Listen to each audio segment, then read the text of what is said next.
Start करते हैं और देखते हैं जितना समय में ये कंप्लीट हो जाएगा तब तक करेंगे, और अगर समय बचा तो हम इसमें कुछ प्रश्नोत्तर देखेंगे और वो सीबीए वगैरह रहेगा तो वो भी देखेंगे। ठीक। ओम ज्ञानतिमिरन्धस्य ज्ञानाञ्जनशलाकया चक्षुरुन्मीलितं येन तस्मै श्रीगुरवे नमः। श्रीचैतन्यमनोभीष्टं स्थापितं येन भूतले स्वयं रूप कदा मह्यं ददाति स्वपदान्तिकम्। वन्देऽहं श्रीगुरो श्रीयुतापदकमलं श्रीगुरून् वैष्णवांश्च श्रीरूपं सागरजातं सहगणा रघुनाथान्वितं तं सजीवं साद्वैतं सावधूतं परिजनसहितं कृष्ण चैतन्य देव श्री राधा कृष्ण पादान् सहगणा दत्ता श्री विशाखं। नमो विष्णुपादाय कृष्णप्रेष्ठाय भूतले श्रीमते भक्तिवेदांत स्वामी नाम। नमस्ते सारस्वते देव्ये गौरवाणी प्रचारिणे विशेष शून्यवादी पाश्चात्य देशतारिणे। नमो महावदान्याय कृष्ण प्रेम प्रदायते कृष्णाय कृष्ण चैतन्य गौरत्रिसे नमः। हे कृष्ण करुणा सिंधु दीनबंधु जगत्ते गोपेशा गोपिका कांत राधा कांत नमोस्तुते। तप्त कांचन गौरांगी राधे वृंदावनेश्वरी वृषभानुसुते देवी प्रणमामि हरिप्रिये। वाञ्छाकल्पतरुभ्यश्च कृपा सिन्धुभ्य एव च पतितानां पावनेभ्यो वैष्णवेभ्यो नमो नमः। जय श्री कृष्ण चैतन्य प्रभु नित्यानंद श्री अद्वैत गदाधर शिवसादि गौरभक्त। हरे कृष्णा कृष्णा कृष्णा हरे हरे, हरे राम राम राम हरे हरे। यत्कृपातमः ते श्री गुरु परमानंद माधव श्री कृष्ण चैतन्य।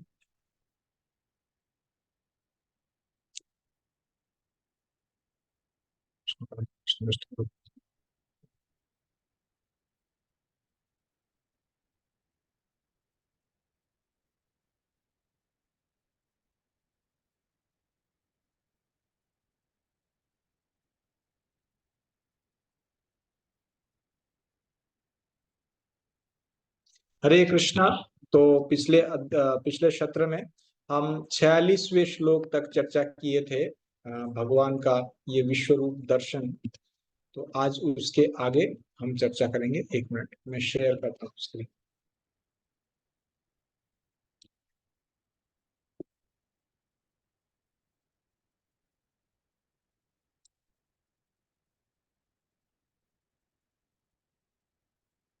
तो किरीटिनम गदिनम चक्रहस्त इच्छामि त्वां दृष्ट अहम तथैव तेनैव रूपेण चतुर्भुजेन सहस्ति। तो अर्जुन ने भगवान का जो चतुर्भुज रूप देखने की इच्छा प्रकट की। अभी भगवान बोलने जा रहे हैं। तो आगे का जो भगवान बताएंगे, ये भगवान को जो रिक्वेस्ट किया है अर्जुन, उसका रिस्पॉन्स में भगवान बताएंगे कि क्या किस प्रकार से वो अपना रूप प्रकट करने वाले हैं, अपना चतुर्भुज रूप कैसे। ये जो चतुर्भुज रूप है और बाद में द्विभुज रूप है, ये द्विभुज रूप कितना विरल है, विरल से विरलतम है। ये द्विभुज रूप बहुत विरल है।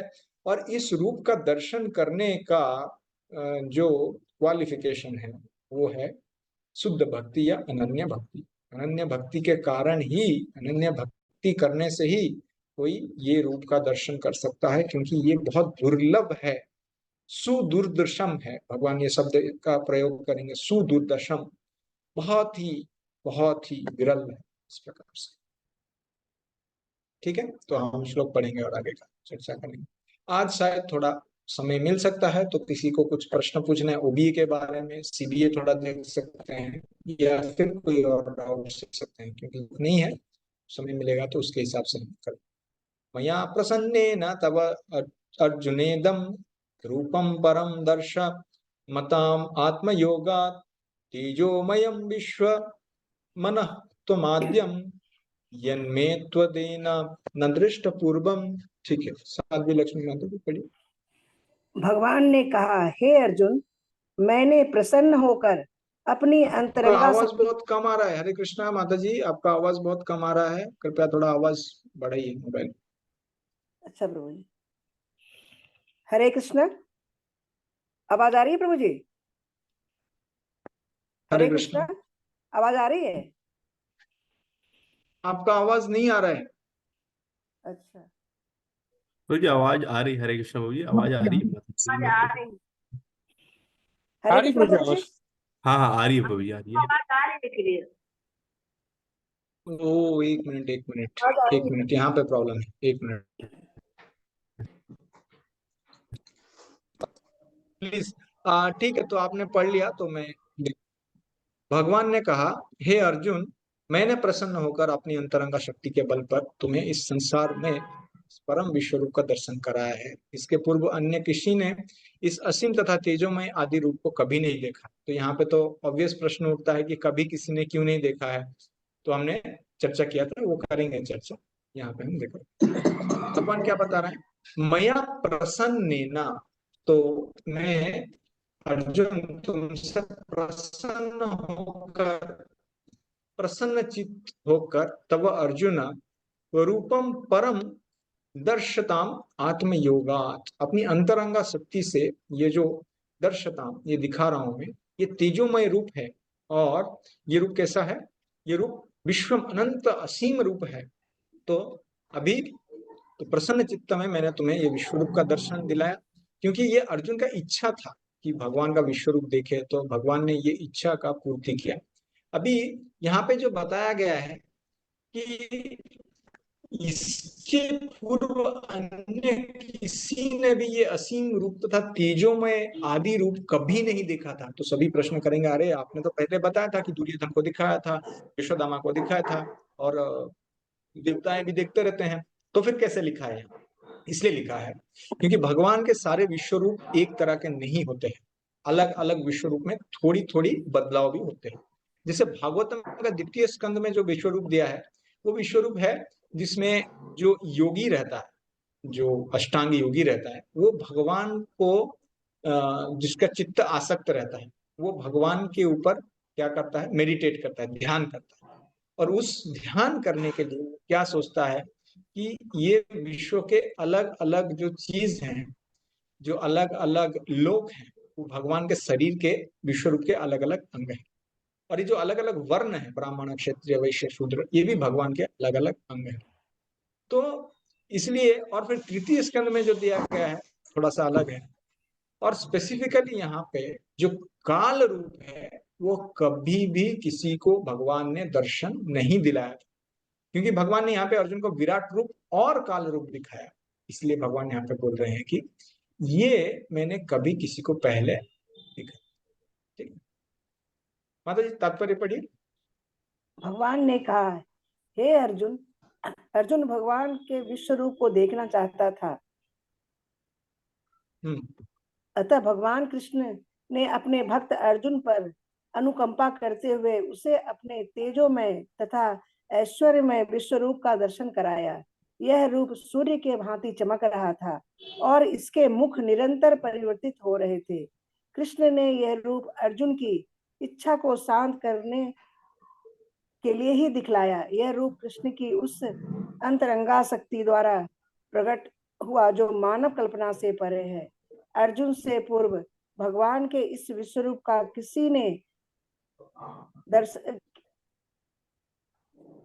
नहीं किया था, किंतु जब अर्जुन का यह रूप दिखाया गया तो स्वर्गलोक तथा अन्य लोकों के भक्त भी इसे देख सके। उन्होंने इस रूप को पहले नहीं देखा था, केवल अर्जुन के कारण वे इसे देख पा रहे थे। दूसरे शब्दों में, कृष्ण की कृपा से भगवान के सारे शिष्य भक्त उस विश्व रूप का दर्शन कर सके जिसे अर्जुन देख रहा था।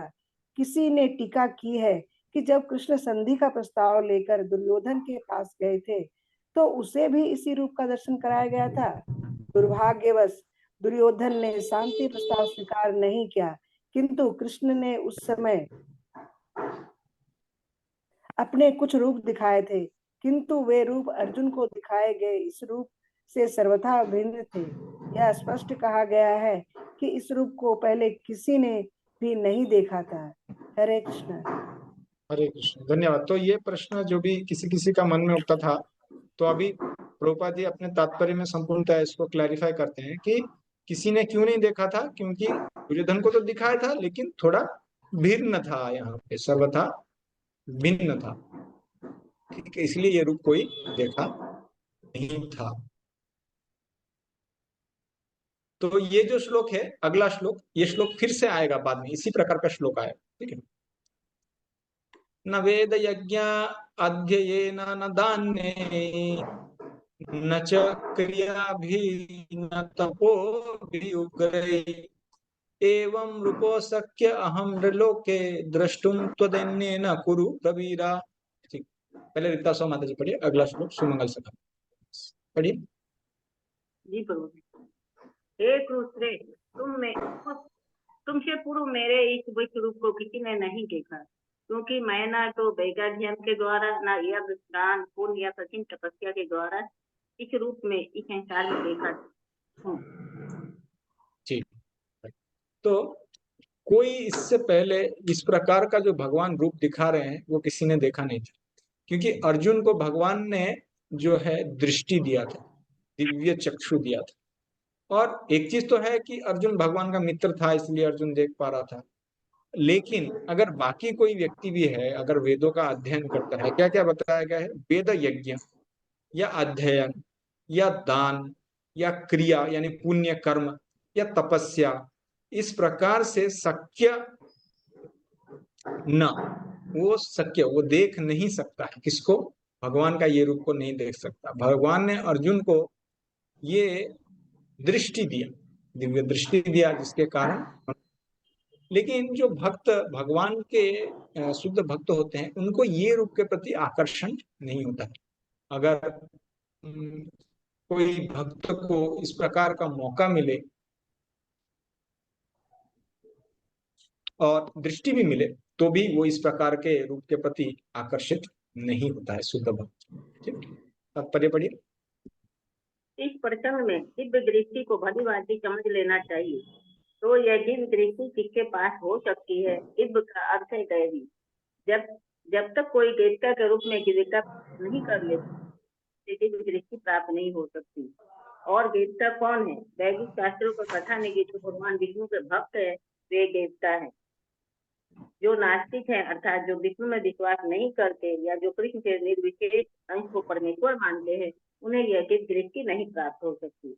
ऐसा संभव नहीं है कि श्री कृष्ण का विरोध कर कोई दिव्य प्राप्त कर सके। दिव्य बने बिना दिव्य दृष्टि प्राप्त नहीं की जा सकती। दूसरे शब्दों में, जिन्हें दिव्य दृष्टि प्राप्त है वे भी अर्जुन की तरह विश्व रूप देख सकते हैं। भगवद गीता में विष्णु का विवरण है। यद्यपि अर्जुन के पूर्व यह विवरण अज्ञात था, किंतु इस घटना के बाद अब विश्व रूप का कुछ अनुमान लगाया जाता है। जो लोग सचमुच ही दिव्य हैं वे भगवान को देख सकते हैं, किंतु श्री कृष्ण का शुद्ध भक्त बने बिना कोई दिव्य नहीं बन सकता है। किंतु जो दिव्य प्रकृति के हैं और जिन्हें दिव्य दृष्टि प्राप्त है, वे श्री भगवान के विश्व रूप का दर्शन सुख नहीं रहते। जैसा कि पिछले श्लोक में कहा गया है, अर्जुन ने श्री कृष्ण के चतुर्भुजी विष्णु रूप को देखा, क्योंकि विश्व रूप को देखकर वह सचमुच भयभीत हो। इस श्लोक में यथा वेद यज्ञ अध्ययन, जो वेदों तथा यज्ञ अनुष्ठानों से संबंधित विषयों के अध्ययन। वेदों का अर्थ है समस्त प्रकार का वैदिक साहित्य, यथा चारों वेद यानी ऋग्वेद, यजुर्वेद, सामवेद, अथर्ववेद एवं 18 पुराण और सारे उपनिषद तथा वेदांत सूत्र। मनुष्य इन सब का अध्ययन चाहे या अन्यत्र, इसी प्रकार यज्ञ विधि का अध्ययन करने का अनिवार्य है। कल्प तथा मीमांसा सूत्र दान है। शब्द सुपाठ्य को दान के अर्थ में आया है। जैसे वे लोग जो भगवान की दिव्य प्रेमा भक्ति में लगे रहते तथा ब्राह्मण तथा वैष्णव, इसी प्रकार क्रिया भी शब्द अग्निहोत्र के लिए हैं और विभिन्न वर्णों के कर्मों का शीर्षक है। शारीरिक कष्टों को स्वेच्छा से अंगीकार करना तपस्या है। मन भले ही सारे कार्यों तपस्या, दान, वेदाध्ययन, किंतु जब तक वह अर्जुन की भांति भक्त नहीं होता, तब तक वह विश्व नहीं करता। निर्विशेषवादी भी कल्पना करते रहते हैं कि वे श्री भगवान को रूप में दर्शन, किंतु भगवत गीता से हम जानते हैं कि निर्विशेषवादी भक्त नहीं, बल्कि वे श्री भगवान के विश्व रूप को नहीं देखते। ऐसे अनेक सृष्टि करके ही समान व्यक्ति को अवतार मानते हैं, किंतु यह मूर्खता है। हमें तो भगवत गीता का अनुसरण करना चाहिए, अन्यथा पूर्ण आध्यात्मिक ज्ञान प्राप्ति की कोई संभावना नहीं है। जैसे भगवत गीता को भगवत तत्व का प्राथमिक अध्ययन माना जाता है, तो भी यह इतना मुश्किल है कौन क्या है यह बताया जा सकता है। के समर्थक कह सकते हैं कि उन्होंने भी ईश्वर के दिव्य अवतार विश्व रूप को देखा है, किंतु यह स्वीकार नहीं, क्योंकि यहाँ पर यह स्पष्ट उल्लेख हुआ है कि श्री कृष्ण का भक्त बने बिना ईश्वर को नहीं देखा जा सकता। अतः पहले श्री कृष्ण का शुद्ध भक्त बनना होता है, तभी कोई रूप का दर्शन कर सकता है जिसे उसने देखा। श्री कृष्ण भी अवतारों को या इनके अनुयायियों को मान्यता नहीं देता।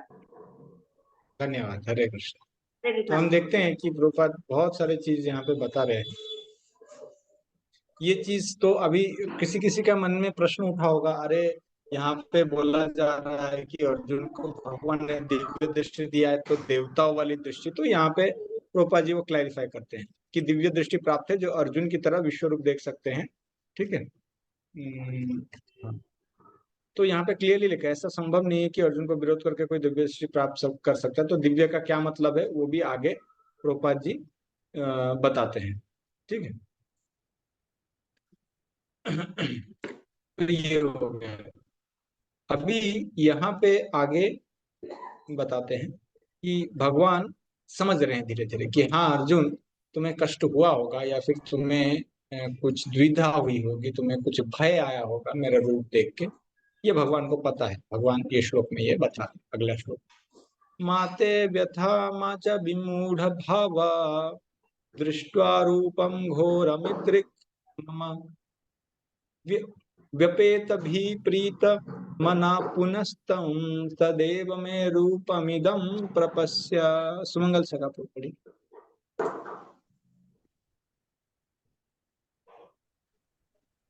तुम मेरे इस भयानक रूप को देखकर अत्यंत विचलित एवं मोहित हो गए हो। अब इसे समाप्त करता हूँ। हे मेरे भक्त, तुम समस्त चिंताओं से पुनः मुक्त हो जाओ। तुम शांत चित्त से अब अपना इच्छित रूप देख सकते हो। ठीक है, धन्यवाद। तो भगवान को पता है कि अर्जुन इसको देख के भयभीत हो गए हैं, लेकिन भागवतम में जब हम भगवान अपना रूप बहुत सारे भक्तों को दिखाते हैं, ऐसा कोई भी नहीं है जो बोलता है कि हे भगवान आपका ये रूप देख के मुझे बहुत भयभीत हो गया, इसको वापस ले लीजिए। ऐसा कोई भी भक्त नहीं बोलता है। केवल एक जगह पे देख सकते हैं कि जब यशोदा, माँ यशोदा के सामने भगवान चतुर्भुज रूप धारण करते हैं, माँ यशोदा भय के कारण अब द्विभुज रूप, वो छोटा बच्चे का रूप है, वो धारण कीजिए तो कंस वो तो वात्सल्यता का एक भाव है बस इसके। यहाँ तक कि प्रहलाद महाराज बोलते हैं ना हम विभमी, मैं डरता नहीं हूँ। आपका ये जो उग्र रूप है जिसमें आपके दांत इतने बड़े बड़े हैं, आपका जीवा है खड़के के रूप में आगे पीछे लपलपा रहा है, शरीर से अग्नि निकल रहा है, और इस प्रकार से ये सारे चीज देख के मैं भयभीत नहीं हूँ, क्योंकि मुझे पता है कि ये आप हो। मुझे बस यही प्रार्थना है कि आपका क्रोध को शांत करो। ठीक है। इस प्रकार से आप ये रूप धारण कर सकते हैं, लेकिन क्रोध को आप शांत कीजिए। इस प्रकार से प्रहलाद महाराज को। ठीक है, तात्पर्य पढ़िए प्रभु।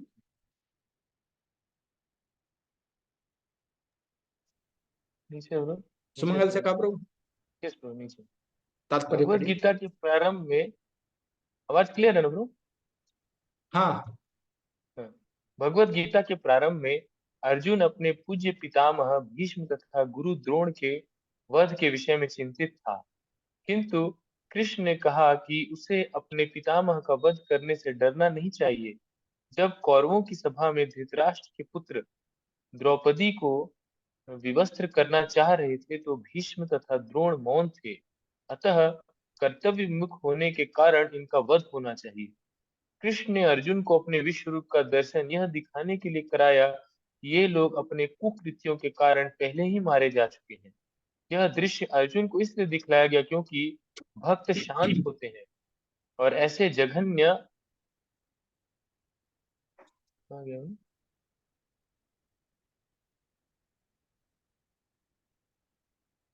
हाँ, ऐसे जघन्य कर्म नहीं कर सकते। विश्व रूप प्रकट करने का अभिप्राय स्पष्ट हो चुका था। अब अर्जुन कृष्ण के चतुर्भुज रूप को देखना चाह रहा था, अतः उन्होंने यह रूप दिखाया। भक्त कभी भी विश्व रूप देखने में रुचि नहीं लेता, क्योंकि इससे प्रेमानुभूति का आदान प्रदान नहीं हो सकता। भक्त नीचे बरो हाँ या तो अपना है ना। पूजा भाव अर्पित आगे आगे भक्त या तो अपना पूजा भाव अर्पित करना चाहता है या दो भुजा वाले कृष्ण का दर्शन करना चाहता है, जिससे वह भगवान के साथ प्रेमा भक्ति का आदान प्रदान कर सके। ठीक है, धन्यवाद। तो यहाँ पे कि जो भगवान का ये रूप है, भगवान को भी पता है कि इसको देखकर अर्जुन के मन में भय है, तो भगवान बता रहे हैं कि आप विचलित हो और मोहित हो गए हो, अब मैं इसको समाप्त कर देता हूँ और तुम समस्त चिंताओं से पुनः मुक्त हो जाओ, तुम शांत चित्त हो जाओ और आपका इच्छित रूप में अभी देख सकते हो। इस प्रकार से भगवान उनको आशीर्वाद दे रहे हैं। संजय उवाच इति अर्जुनं वासुदेव तथा स्वकं रूपं दर्शमायास भूयः आश्वासयम् आस च भीतमेनं भूत्वा पुनः सौम्य वपुर्महात्मा। ठीक है, दूसरा वाले मंत्र उसके बाद उनका पढ़ी।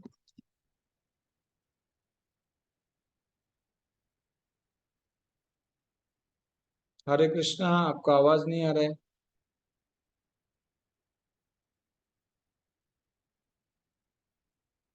हरे कृष्णा। हरे कृष्णा प्रभु जी। हाँ पढ़िए, आप पढ़िए। हरे कृष्णा।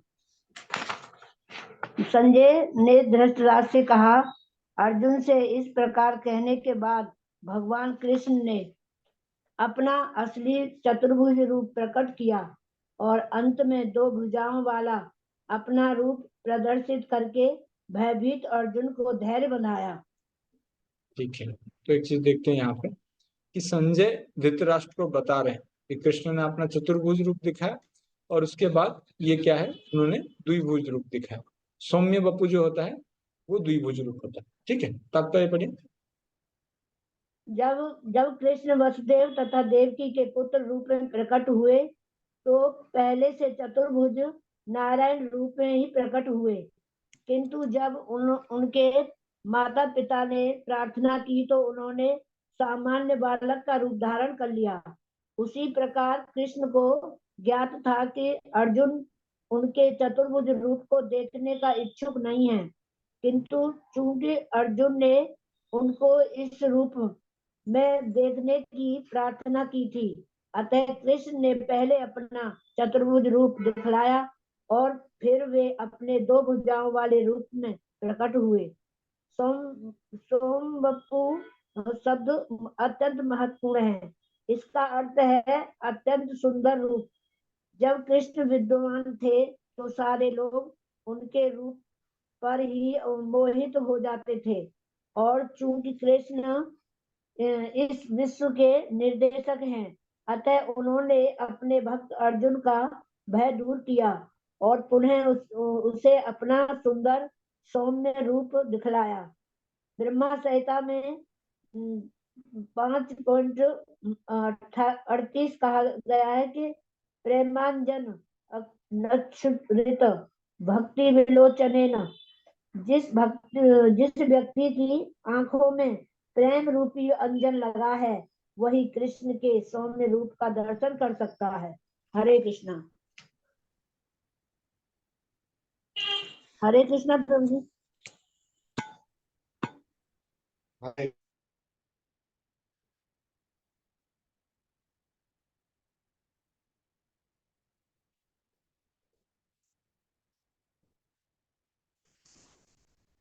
असली चतुर्भुज रूप प्रकट किया और अंत में दो वाला अपना रूप प्रदर्शित करके भयभीत अर्जुन को धैर्य बंधाया। तो यहाँ पे हम देख रहे हैं कि पहले भगवान द्विभुज रूप में थे, उन्होंने विश्व रूप प्रकट किया, विश्व रूप से बदल के काल रूप हो गया, काल रूप से चतुर्भुज रूप हो गया, और चतुर्भुज रूप से द्विभुज रूप फिर से हो गया। हरे कृष्णा। इंटरनेट कनेक्टेड है? हरे कृष्णा। पता तो नहीं। जी प्रभु जी। ओके। वाच।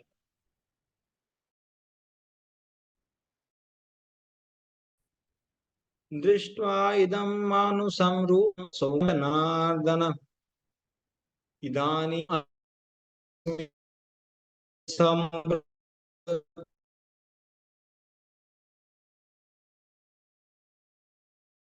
सच्चिता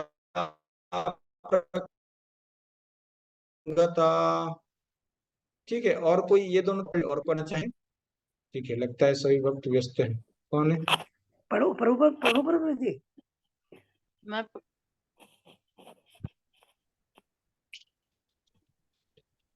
ठीक है, दिव्य रूपा माता जी। ओके, उसके बाद परमेश्वरी आदि माता जी, फिर पुण्यात्मा श्री। ओके, ठीक है। हरे यस, कृष्णा प्रभु दिव्य जी। रूपा माता जी। हाँ, हरे कृष्ण। हरे कृष्णा। जब अर्जुन ने कृष्ण को उनके आदि रूप में देखा तो कहा, हे जनार्दन, आपके इस अति सुंदर मानवीय रूप को देखकर मैं अब स्थिरचित हूँ और मैंने अपनी प्राकृत अवस्था प्राप्त कर ली है। ठीक है, ठीक है, थोड़ा चर्चा करते हैं आगे। देखिए, हमने क्या चर्चा किया कि पहले चतुर्भुज रूप भगवान ने खुद बताया, चतुर्भुज फॉर्म दिखाया, और उसके बाद द्विभुज रूप बताया, और उसके बाद ये दृष्टि, ये प्राप्त करने, इसका दर्शन प्राप्त करने के बाद अर्जुन क्या बोले? प्रकृतिम गता, मैं प्रकृतिस्थ हो गया हूं, या फिर मैं नॉर्मल सिचुएशन में आ गया, और मैं पीसफुल, मैं शांत हो गया। और अगला 4 श्लोक में कृष्ण क्या बताएंगे? ये दुले अनन्य भक्ति ही होता है। वास्तव में ये अनन्य भक्ति ही ये रूप है, अनन्य भक्ति ही है जिससे कि हम भगवान का कोई भी रूप देख सकते हैं। ऐसा नहीं होना चाहिए, हरे कृष्ण प्रभु जी, आपका वॉइस काफी ब्रेक हो रहा है। है ना?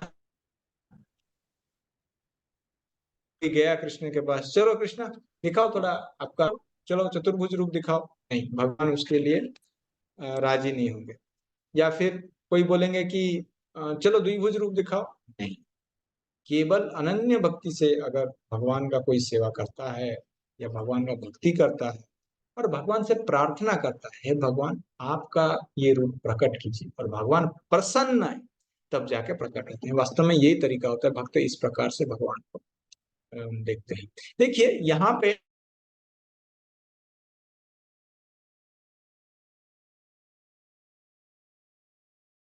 प्रभु जी आवाज नहीं आ रहा है।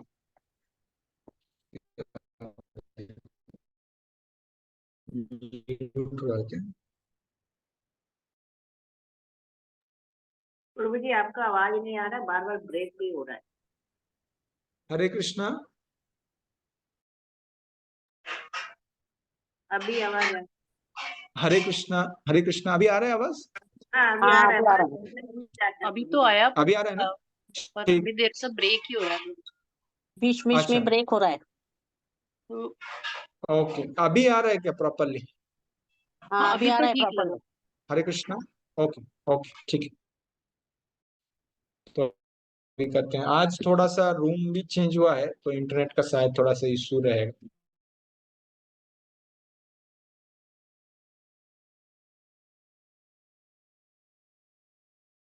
अभी रामलला जी का जो विग्रह स्थापित हुआ, तो कई प्रभु जी, लोगों ने आवाज बोला इस नहीं आ रहा प्रकार है। से। नहीं माता जी, आ रहे हैं प्रभु जी की आवाज। नहीं, नहीं आ रहा है ठीक है, प्रभु वो ये थोड़ा जी। इंटरनेट का थोड़ा सा यहाँ पे इशू है, इसलिए इस प्रकार से हो रहा है।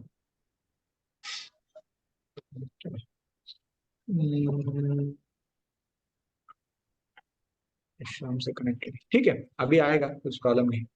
तो दृष्टवा तो विदम मानव समरूपम, तो भगवान जब रामलला का जब विग्रह स्थापित हुआ, तो बहुत लोगों ने, किसी ने बोला, अरे तुमने तो भगवान को मनुष्य रूप दे दिया, ये क्या कर दिया तुमने? इस प्रकार से बोले लोग।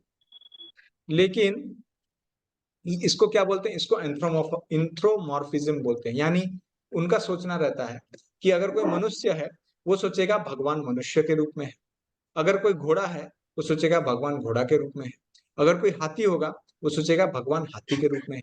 इस प्रकार से वो लोग सोच, लेकिन कृष्ण ने अपना स्वरूप से जो है जीवात्माओं को शरीर दिया है।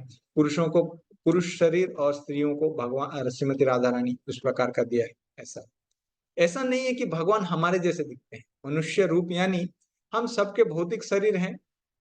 ये भौतिक शरीर कैसे हैं? क्या है बहुत सच्चिदानंद विग्रह वाले शरीर है? नहीं, ऐसा नहीं है। ये शरीर तो वास्तव में बहुत ही परेशान करने वाला है। इदम शरीरम परिणाम पेशलम पतत्य अवश्यम सतसंधि जर्जरम किम औषधम मूढ़ पृच्छसि दुर्मते निरामयम कृष्ण रसायनम प्रिय। यानी ये जो शरीर है जरूर इसका पतन होगा और सारे संधियों में अलग अलग तरह के संधियों में अलग अलग प्रकार के पेन आएंगे, अलग अलग कष्ट प्राप्त होंगे। तो इसको कितना औषध प्राप्त कर सकते हैं? भगवान कृष्ण का नाम लीजिए। तो ऐसा नहीं है कि भगवान श्री कृष्ण हमारे डुप्लीकेट है, ऐसा नहीं।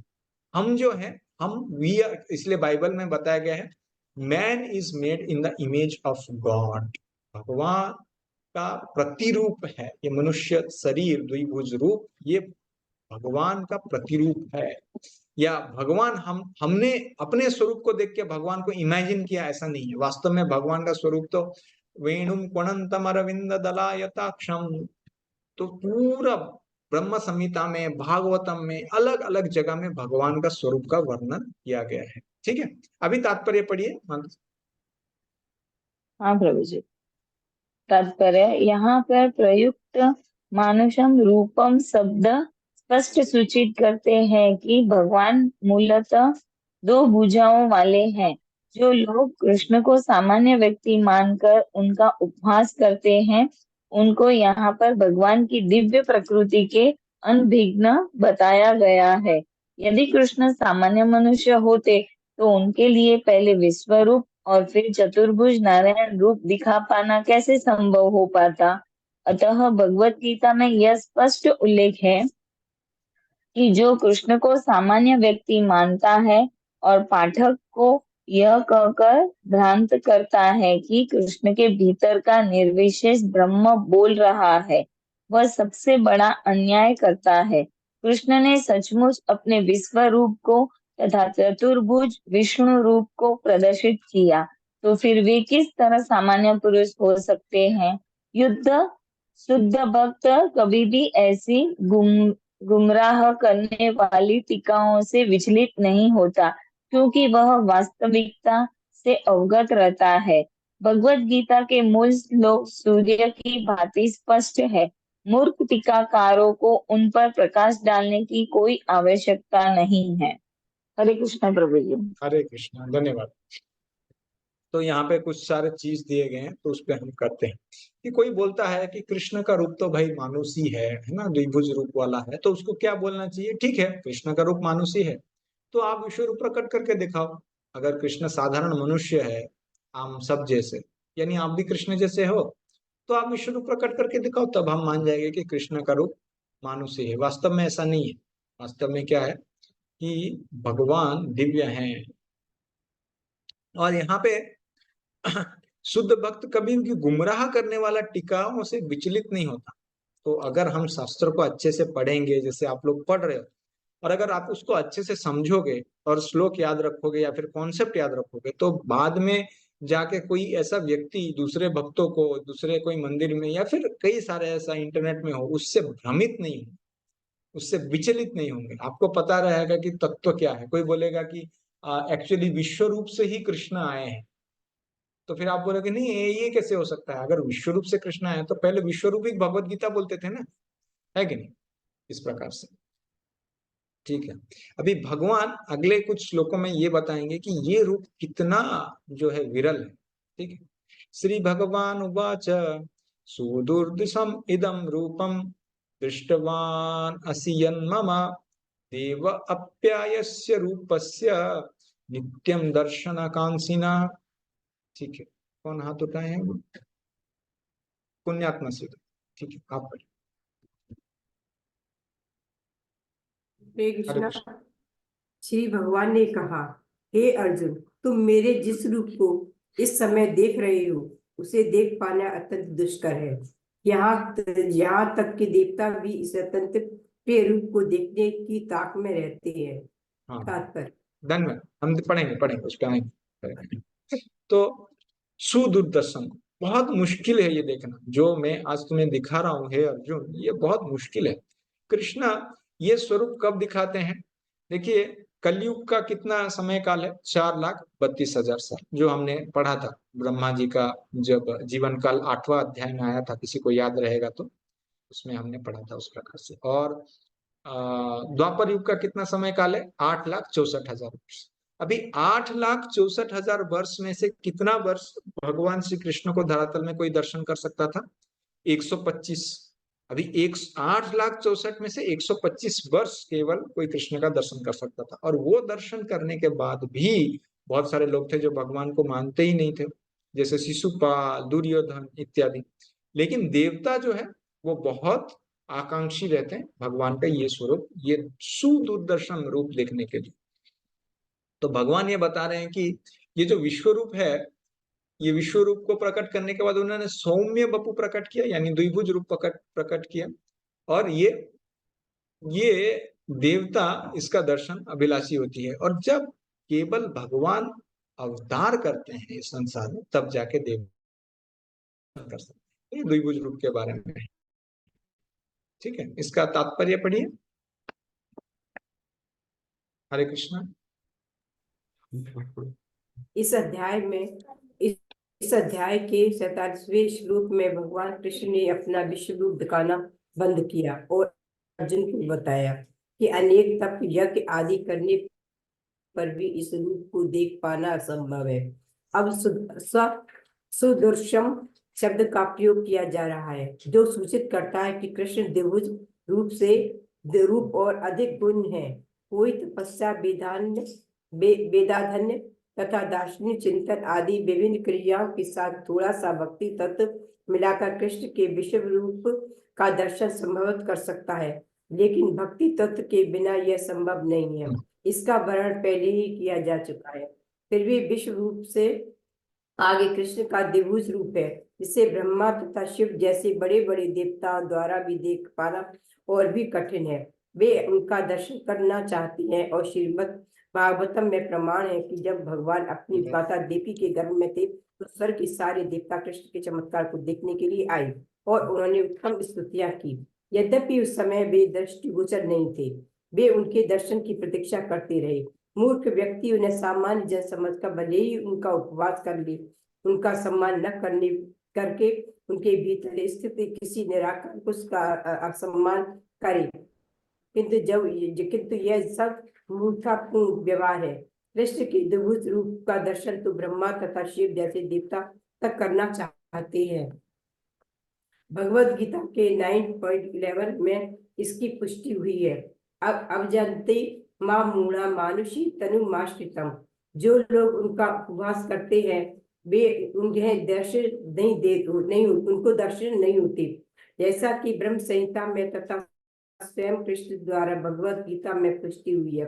कृष्ण का शरीर सच्चिदानंद स्वरूप है, उनका शरीर कभी भी भौतिक शरीर जैसा नहीं होता।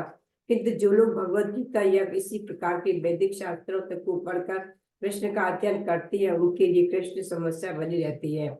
तो भौतिक विधि का प्रयोग करता है कि उसके लिए कृष्ण एक महान ऐतिहासिक पुरुष तथा अत्यंत विद्वान चिंतक है। यद्यपि वे सामान्य व्यक्ति हैं और उन इतने शक्तिमान होते हुए भी उन्हें भौतिक शरीर धारण करना पड़ा। अंतगुत्वा वे परम सत्य को निर्वेश मानती है। अतः वे सोचते हैं कि भगवान ने अपने निराकार रूप से साकार रूप धारण किया। परमेश्वर के विषय में ऐसा अनुमान नितांत भौतिकवादी है। दूसरा अनुमान भी काल्पनिक है। जो लोग ज्ञान की खोज में है वे कृष्ण का चिंतन करते हैं और उन्हें उनके विश्व रूप से कम महत्वपूर्ण मानते हैं। इस प्रकार कुछ लोग सोचते हैं कि अर्जुन के समक्ष कृष्ण का जो रूप प्रकट हुआ था वह उनके साकार रूप से अधिक महत्वपूर्ण है। उनके अनुसार कृष्ण का साकार रूप काल्पनिक है। उनका विश्वास है कि परम सत्य व्यक्ति नहीं है। किंतु भगवद गीता के 4th अध्याय में दिव्य बुद्धि का वर्णन किया है। वर्णन है और वह कृष्ण के विषय में प्रामाणिक व्यक्तियों के से श्रवण करने की है। यही वास्तविक वैदिक विधि है। और जो लोग सचमुच वैदिक परंपरा में हैं, वे किसी अधिकारी से ही कृष्ण के विषय में श्रवण करते हैं और बारंबार श्रवण करने से कृष्ण और उनके प्रिय हो जाते हैं। जैसा कि हम कई बार बता चुके हैं कि कृष्ण अपनी योग माया शक्ति से आच्छादित है।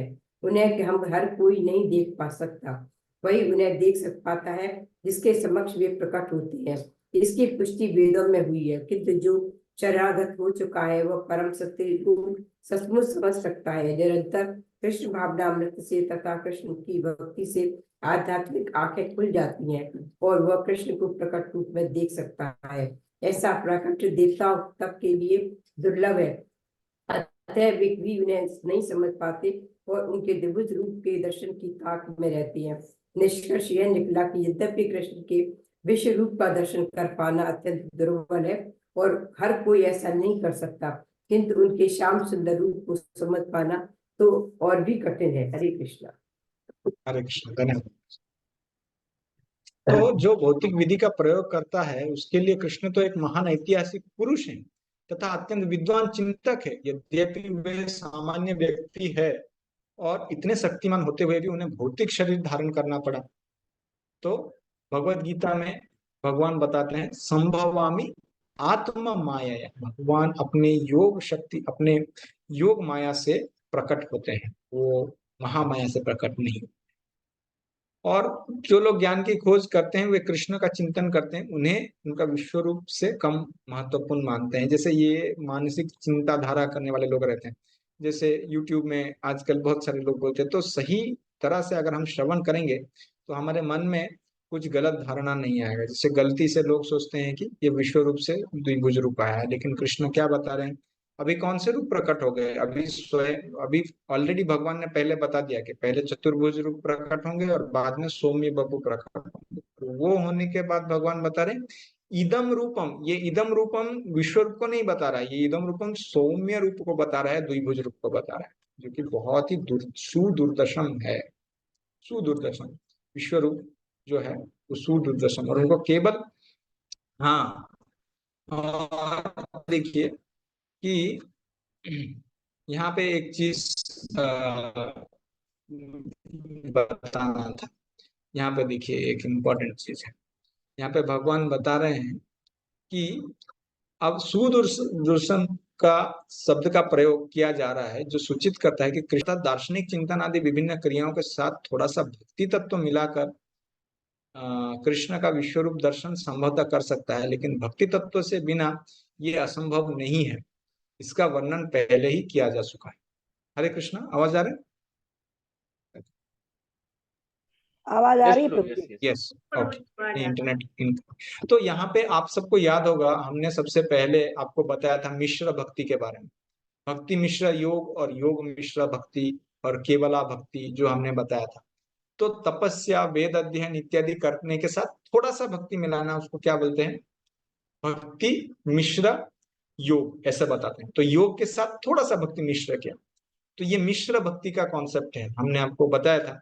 तो अगर आपको याद रहेगा उस प्रकार से केवला भक्ति, प्रधानीभूत भक्ति, गुणीभूत भक्ति, तो आपको पहले बताया था। तो वही चीज प्रभुपाद यहाँ पे बता रहे हैं, लेकिन जिसको पता याद रहेगा तो याद कर सकता है कि गुणीभूत भक्ति के बारे में प्रभुपाद यहाँ पे बता रहे हैं कि वो लोग विश्व रूप का दर्शन करना चाहते हैं, वो ब्रह्म में लीन होना चाहते हैं, बहुत सारा तपस्या करते हैं, थोड़ा सा भक्ति मिला देते हैं, तो वो गुणीभूत, गुणों के अंदर अधिकृत, जैसे तपस्या में थोड़ा सा भक्ति मिला दिया, ये ज्ञान मार्ग में थोड़ा सा भक्ति मिला दिया, कर्म मार्ग में थोड़ा सा भक्ति मिला दिया, योग मार्ग में थोड़ा सा भक्ति मिला दिया, और वो विश्व रूप का उपासना करके दर्शन प्राप्त कर सकते हैं। ये चीज यहाँ पे बताया गया है, ठीक? मिश्र भक्ति। लेकिन केवला भक्ति जो करते हैं वो केवल श्याम सुंदर रूप का दर्शन करना चाहते हैं। ना हम वेद ना तपसा ना दानेन च यज्ञया सक्यम एवं विधा दृष्टुम दृष्टमानसि माम यथा। ठीक है, नेक्स्ट कौन, उषा वाले माता जी, हाँ पढ़ी, और उसके बाद ऋषि कुमार। हरे कृष्ण प्रभु। हाँ पढ़ी पढ़ी। हाँ जी। Here नाम ये 53 ना प्रभु? हाँ हाँ 50। दिव्य नेत्रों से जिस रूप का दर्शन कर रहे हो उसे न तो वेदाध्ययन से, न कठिन तपस्या से, न दान से, न पूजा से जाना जा सकता है। कोई इन साधनों के द्वारा मुझे मेरे रूप में नहीं देख सकता। ठीक है, धन्यवाद। तो ये चीज, ये जो मेरा रूप है, इसको वेद से, दान से, तपस्या से इसको देख नहीं सकते, केवल भक्ति से ये रूप देख सकते हो। कौन सा रूप? ये सौम्य रूप। ठीक। एक इसका 53 है, 48 में भी सिमिलर वर्स था कि मेरा ये रूप को कोई देख नहीं सकता बिना कोई स्पेसिफिक, मतलब बिना कोई दान से, वेद से देख सकता। ठीक है, पढ़िए तात्पर्य। हरे कृष्ण प्रभु, एक प्रश्न था आपसे। हाँ। जैसे मतलब कहा जाता है कि भाई भगवान का दिव्य रूप जो है दिव्य दृष्टि के द्वारा देखा गया अर्जुन द्वारा, हम्म हम्म। तो लेकिन पांडवों ने और भीष्म ने कैसे देखा? क्या उनके दिव्य नेत्र थे?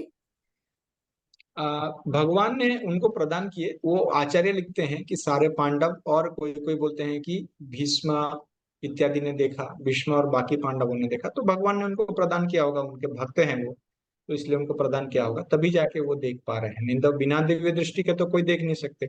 ऐसा देखिए, वैसा अगर, हाँ, प्रश्न जी यही था ठीक ना है, आपका? यही था, यही डाउट था कि भी उन्होंने कैसे देखा कि हाँ, क्योंकि अर्जुन। भगवान ने दिव्य दृष्टि प्रदान किया। वो शुद्ध भक्त थे, भगवान के द्विभुज रूप देख रहे थे, वो तो भगवान के विश्व रूप को देखना चाहते भी नहीं थे, तो भगवान ने उनको दिव्य दृष्टि दिया, तो इसलिए वो लोग देख पाए।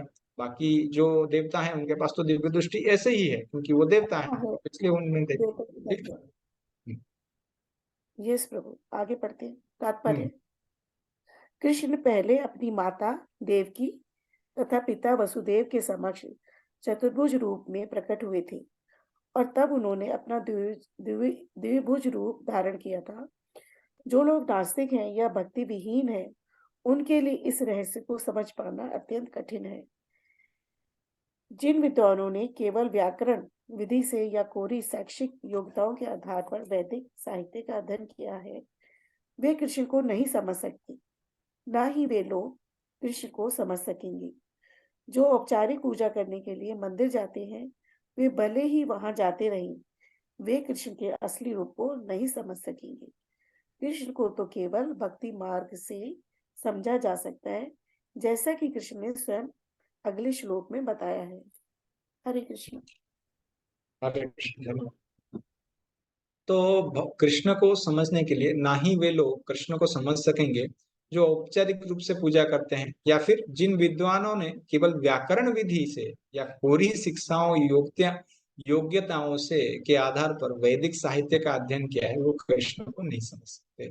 तो दोनों भी चीज गलत है ना। भक्ति समझने के लिए जो स्कॉलर है, जो बस केवल जो है बहुत सारा संस्कृत जानते हैं या फिर अलग अलग टीका टिप्पणी जानते हैं, तो वैसे कृष्ण को नहीं समझ सकते। नहीं तो सारे संस्कृत स्कॉलर कृष्ण के भक्त होते थे। कृष्ण के भक्तों में कई ऐसे बहुत गिने चुने भक्त होंगे जो संस्कृत जानते हैं, भगवान के भक्त भी हैं, लेकिन सारे संस्कृत स्कॉलर भगवान के भक्त नहीं। तो या फिर कोई कोई भावनिक है, जैसे बोलते हैं कि अरे क्या बताएं कृष्ण के बारे में, कृष्ण को देख के मेरा लाला याद आ, मेरा लाला भी ऐसे कृष्ण के जैसे ही लीला करता है, इस प्रकार से बोलते हैं। यानी कोई सोच सकता है कि अरे मेरा बेटा तो कृष्ण ही है, इस प्रकार से अगर तत्व नहीं समझेगा तो क्या लगेगा कि मेरा बेटा भी ऐसे ही घर में कुछ ना कुछ तोड़ मरोड़ करता है, भागता रहता है कृष्ण के जैसा। ठीक है, अपना बेटा को देख के कृष्ण का याद आना ये ठीक है, इसमें कुछ गलती नहीं है, लेकिन ये सोचना कि मेरा बेटा ही कृष्ण है, फिर ये गलत हो गया है कि नहीं? या फिर कोई कोई लोग औपचारिक रूप से आते हैं, अरे मंदिर आते रहते हैं हम प्रभु जी, हम तो आते ही रहते हैं मंदिर, लेकिन क्यों आते हैं प्रभु जी आप मंदिर? अरे आते रहते हैं ना, संडे टू संडे आते हैं, जन्माष्टमी टू जन्माष्टमी आते हैं, हमारे पुरखों से चलता आ रहा है, हम आते रहते हैं, बस भगवान में हमारा ऐसा है, इस प्रकार से। ये क्या हो गया? ये औपचारिक पूजा हो गई। ठीक है, लेकिन ज्ञान भक्ति में जो कृष्ण के बारे में जो ज्ञान है और सेवा, ये दोनों का बैलेंस करना बहुत जरूरी है। साधारणतः क्या होता है कि भक्त एक साइड में चले जाते हैं, जैसे खाली सेवा बोले तो खाली सेवा सेवा सेवा सेवा, तो फिर श्रवण में रुचि नहीं रहती, या फिर खाली श्रवण तो श्रवण श्रवण श्रवण, ये भी करना। देखिए, हर कोई शायद भगवत गीता का या संस्कृत का या शास्त्रों का स्कॉलर नहीं बने, उसमें कुछ दिक्कत नहीं है, नहीं भी बने तो ठीक है, चलेगा। लेकिन उनका श्रवण अपने बुद्धि, भगवान ने जितना बुद्धि दिया है सारा उपयोग करना चाहिए भगवान को समझने के लिए। और उसके बाद अगर कुछ समझ में नहीं आ रहा है तो ठीक है, वो तो भगवान बता सकते हैं, उसमें कुछ गलती नहीं है। लेकिन अपना बुद्धि इस्तेमाल करना चाहिए भगवान का शास्त्र, भगवान के बारे में ज्ञान प्राप्त करने के लिए जितना हो सके उतना। ऐसा नहीं कि पूरा का पूरा कोई कर सके या हर कोई वैसा सही तरीके से पूरा कंप्लीट इक्वल समझ सके, वैसा नहीं। लेकिन किसी को श्रवण में तो रुचि होना ही चाहिए। अगर श्रवण में रुचि नहीं है तो फिर ये ठीक नहीं है, श्रवण में रुचि होना ही चाहिए। हम देखते हैं शिल प्रभुपाद के जीवन में, शिल प्रभुपाद जब भक्ति सिद्धांत सरस्वती ठाकुर प्रवचन किया करते थे, प्रभुपाद बहुत ध्यान पूर्वक बैठ के सुनते थे। हालांकि सारा चीज प्रभुपाद जी को समझ में नहीं आता था। प्रभुपाद जी खुद बोलते थे मेरे गुरु महाराज इतने महान थे और इतने जो दार्शनिक थे कि उनके प्रवचन से मैं छोटा सा ही प्रतिशत समझ पाता था। लेकिन जब उनके गुरु भाइयों ने इलाहाबाद में बोला कि अभय चरण को दीक्षा देना चाहिए, तो उनके गुरु महाराज ने बोला अरे मैंने देखा है इनको श्रवण के प्रति बहुत आकर्षण है, उनको ही लाइक्स टू हियर, श्रवण के प्रति रुचि है। तो ये उनके गुरु महाराज ने नोट किया। भले कोई समझ पाए, भले पूरा समझ नहीं पाए, लेकिन श्रवण के प्रति रुचि होना बहुत जरूरी है। ठीक है, और श्रवण और सेवा दोनों भी जरूरी है। ऐसा नहीं कि खाली श्रवण श्रवण श्रवण कर रहे हैं और बस प्रसाद के टाइम पे आए और फिर सेवा बोले तो गायब, ऐसा नहीं चाहिए, फिर उसको हृदय में धारण करने का शक्ति प्राप्त नहीं है। तो सेवा और श्रवण दोनों भी चाहिए, और इससे हम भगवान की भक्ति में प्रगति कर सकते हैं। और कौन है वैसा कि भगवान का सच्चिदानंद रूप देख सकता है, ये आगे का श्लोक में बताया गया। ये आगे का श्लोक बहुत इंपॉर्टेंट है, इसको बहुत अच्छे से चर्चा करेंगे, और उसके बाद आखिरी श्लोक रहेगा, और ये दोनों का टीका हम देखेंगे आचार्य से। भक्त्या तो अनन्या शक्या अहम एव विध अर्जुन ज्ञातुम द्रष्टुम च तत्वेन प्रवेष्टुम च परन्तप। कौन है नेक्स्ट? रसिक निमाय को पढ़िए। हरे कृष्ण दंडपान प्रभु जी। हरे कृष्णा, धन्यवाद, बोलिए। हे अर्जुन, केवल अनन्य भक्ति द्वारा मुझे उस रूप में समझा जा सकता है जिस रूप में मैं तुम्हारे समक्ष खड़ा हूँ, और इसी प्रकार मेरा साक्षात दर्शन भी किया जा सकता है। केवल इसी विधि से तुम मेरे ज्ञान के रहस्य को पा सकते हो। ठीक है, थोड़ा चर्चा करेंगे, थोड़ा नहीं, ये अच्छा खासा रहेगा। और इसके बाद भक्तिया भक्तिया तो अनन्या शक्या अहम एव विध अर्जुना, अहम एव विध, मुझे इस प्रकार से, है ना, ज्ञातुम, जान सकते हो। किस विधि से ज्ञातुम? कीदृशा ज्ञातुम, कैसे जान सकते हो? एवं, इस प्रकार, किस प्रकार? भक्तिया, भक्तिया के द्वारा जान सकते हो। अच्छा, भक्तिया कीदृशा भक्तिया, किस प्रकार की भक्ति? अनन्या भक्तिया, अनन्या भक्ति से ही जान सकते हो। ज्ञातुम, जान सकते हो। द्रष्टुम, देख सकते हो।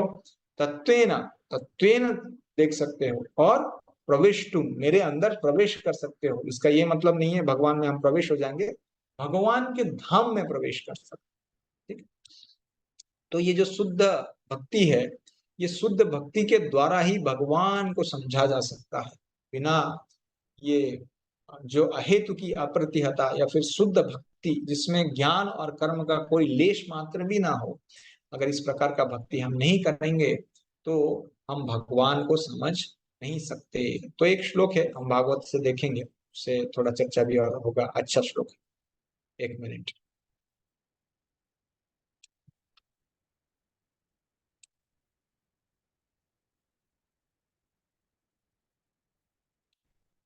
स्क्रीन में श्लोक आ रहा है क्या? श्री ब्रह्मोवाच, या फिर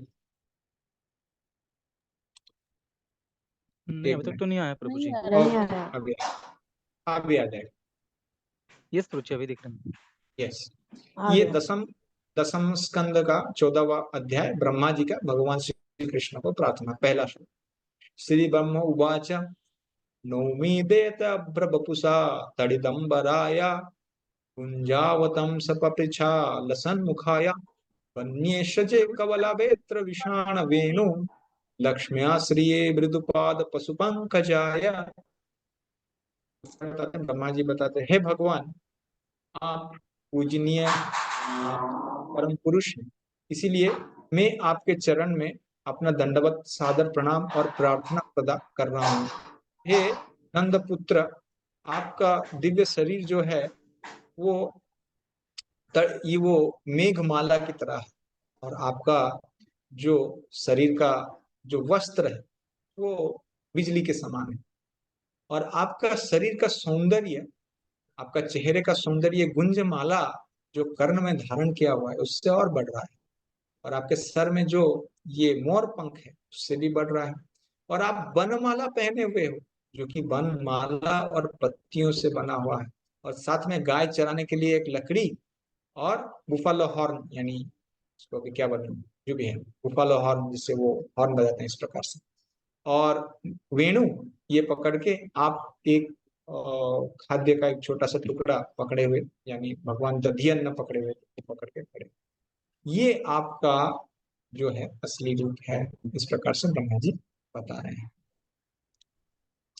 तो जब ये ब्रह्मा विमोहन लीला हुआ तो ब्रह्मा जी ने तो चोरी कर लिया था भगवान के ग्वाल बाल सखाओं को, गैयों को, बछड़ों को, तो भगवान खुद क्या बन गए, ग्वाल बाल बन गए। भगवान खुद क्या बन गए, गाय बन गए। भगवान खुद क्या बन गए, वत्स, उनके बछड़े बन गए, और 1 साल तक अपने साथ अपने आप को चराते रहे, अपने आप के साथ खेलते रहे, सब कुछ अपने आप करते रहे। और जब ब्रह्मा जी ने आके देखा तो ये सारे रूप चतुर्भुज विष्णु के रूप में प्रकट हो गए, और बाद में भगवान श्री कृष्ण में जाके वो लोग लीन हो गए। तो कृष्ण ही सारे विष्णु मूर्ति के स्रोत हैं। भक्त्या तू अनन्या सख्या। तो इस प्रकार का भगवान को द्रष्टुम, इस प्रकार का दृष्टि के लिए क्या करना चाहिए, अनन्या भक्ति करना चाहिए। और प्रवेष्टुम, प्रवेष्टुम मतलब क्या, प्रवेष्टुम का ये मतलब नहीं होता है कि भगवान के शरीर में हम प्रवेश कर गए। जैसे हम बोलते हैं किसी को उन्होंने शहर में प्रवेश किया, या फिर हम बोलते हैं पुणे में आपने कब प्रवेश किया, पुणे में मैंने रात को 8 बजे प्रवेश किया। तो मैं पुणे में प्रवेश किया तो मैं क्या पुणे बन गया, नहीं, मैं मेरा जो आइडेंटिटी है, जो मेरा स्वरूप है वो तो बना रहा, कि मैं पुणे का जो एरिया है उसमें प्रवेश कर। या इस प्रकार से भी बोल सकते हैं कि जैसा एक हरा रंग का कोई पंछी है, वो जंगल में प्रवेश किया, तो जंगल में प्रवेश कर, या फिर पेड़ में प्रवेश किया, तो पेड़ में प्रवेश करने के बाद पंछी क्या पेड़ बन गया, नहीं, वैसा नहीं, वो पेड़ नहीं बन गया, वो भी है, पेड़ भी है, लेकिन दिख नहीं रहा क्योंकि दोनों भी हरे हैं, इस प्रकार से। तो प्रवेशटुम का ये मतलब नहीं होता है, मायावादी लोग बोलते हैं हम भगवान, नहीं, हम भगवान के धाम में प्रवेश करते हैं और वहां पे उनके साथ अलग अलग लीलाओं में मरते हैं। तो विश्व रूप के समय पे भगवान ने ये नहीं बताया था कि अन्य भक्ति करने से तुम मेरा ये रूप देख सकते हो, लेकिन अपना द्विभुज रूप जब दिखा रहे हैं तब उसका पुष्टि कर। ठीक है, तात्पर्य पढ़िए, इसका तात्पर्य लंबा है, तो कौन पढ़ रहे हैं अभी? हाँ, रसिक पढ़िए। तात्पर्य, कृष्ण हाँ। को केवल अनन्य भक्ति योग द्वारा समझा जा सकता है। इस श्लोक में वे इसे स्पष्टतया कहते हैं, जिससे ऐसे अनधिकारी टीकाकार को जो भगवत गीता को केवल कल्पना के द्वारा समझना चाहते हैं, यह जान सके कि वे समय का अपव्यय कर रहे हैं। कोई यह नहीं जान सकता कि वे किस प्रकार चतुर्भुज रूप में माता के गर्भ से उत्पन्न हुए और फिर तुरंत ही 2 भुजाओं वाले रूप में बदल गए। ये बातें न तो वेदों के अध्ययन से समझी जा सकती है, न दार्शनिक चिंतन द्वारा। अतः यहाँ पर यह स्पष्ट कहा गया है कि न तो कोई उन्हें देख सकता है और न इन बातों का रहस्य ही समझ सकता है, किंतु जो लोग वैदिक साहित्य के अनुभवी विद्यार्थी हैं, वे अनेक प्रकार से वैदिक ग्रंथों के माध्यम से उन्हें जान सकते हैं। इसके लिए अनेक विधि विधान हैं, और यदि कोई सचमुच उन्हें जानना चाहता है तो उसे प्रमाणिक ग्रंथों में उल्लिखित विधियों का पालन करना चाहिए। वह इन नियमों के अनुसार तपस्या कर सकता है। उदाहरणार्थ, कठिन तपस्या के हेतु वह कृष्ण जन्माष्टमी को, जो कृष्ण का आविर्भाव दिवस है, तथा मास की दोनों एकादशियों को उपास कर सकता है। जहाँ तक दान का संबंध है, यह बात साफ है कि उन कृष्ण भक्तों को यह दान दिया जाए जो संसार भर में कृष्ण दर्शन को या कृष्ण भावनामृत को फैलाने में लगे हुए हैं। कृष्ण भावनामृत मानवता के लिए वरदान है। रूप गोस्वामी ने भगवान चैतन्य की प्रशंसा परम दानवीर के रूप में की है, क्योंकि उन्होंने कृष्ण प्रेम का मुक्त रीति से विस्तार किया, जिसे प्राप्त कर पाना बहुत कठिन है।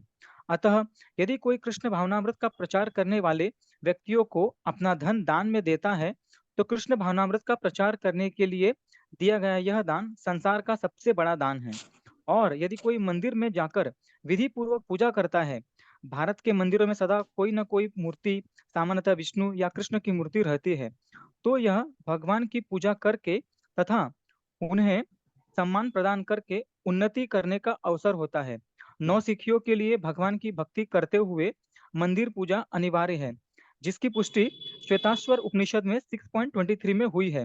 यस्य देवे परा भक्तिर यथा देवे तथा गुरो तस्य ते कथिता हर्त्या प्रकाशन्ते महात्मनः, जिसमें भगवान के लिए अविचल भक्तिभाव होता है और जिसका मार्गदर्शन गुरु करता है, जिसमें भी उसकी वैसी ही अविचल श्रद्धा होती है, वह भगवान का दर्शन प्रकट रूप में कर सकता है। मानसिक चिंतन मनोधर्म द्वारा कृष्ण को नहीं समझा जा सकता।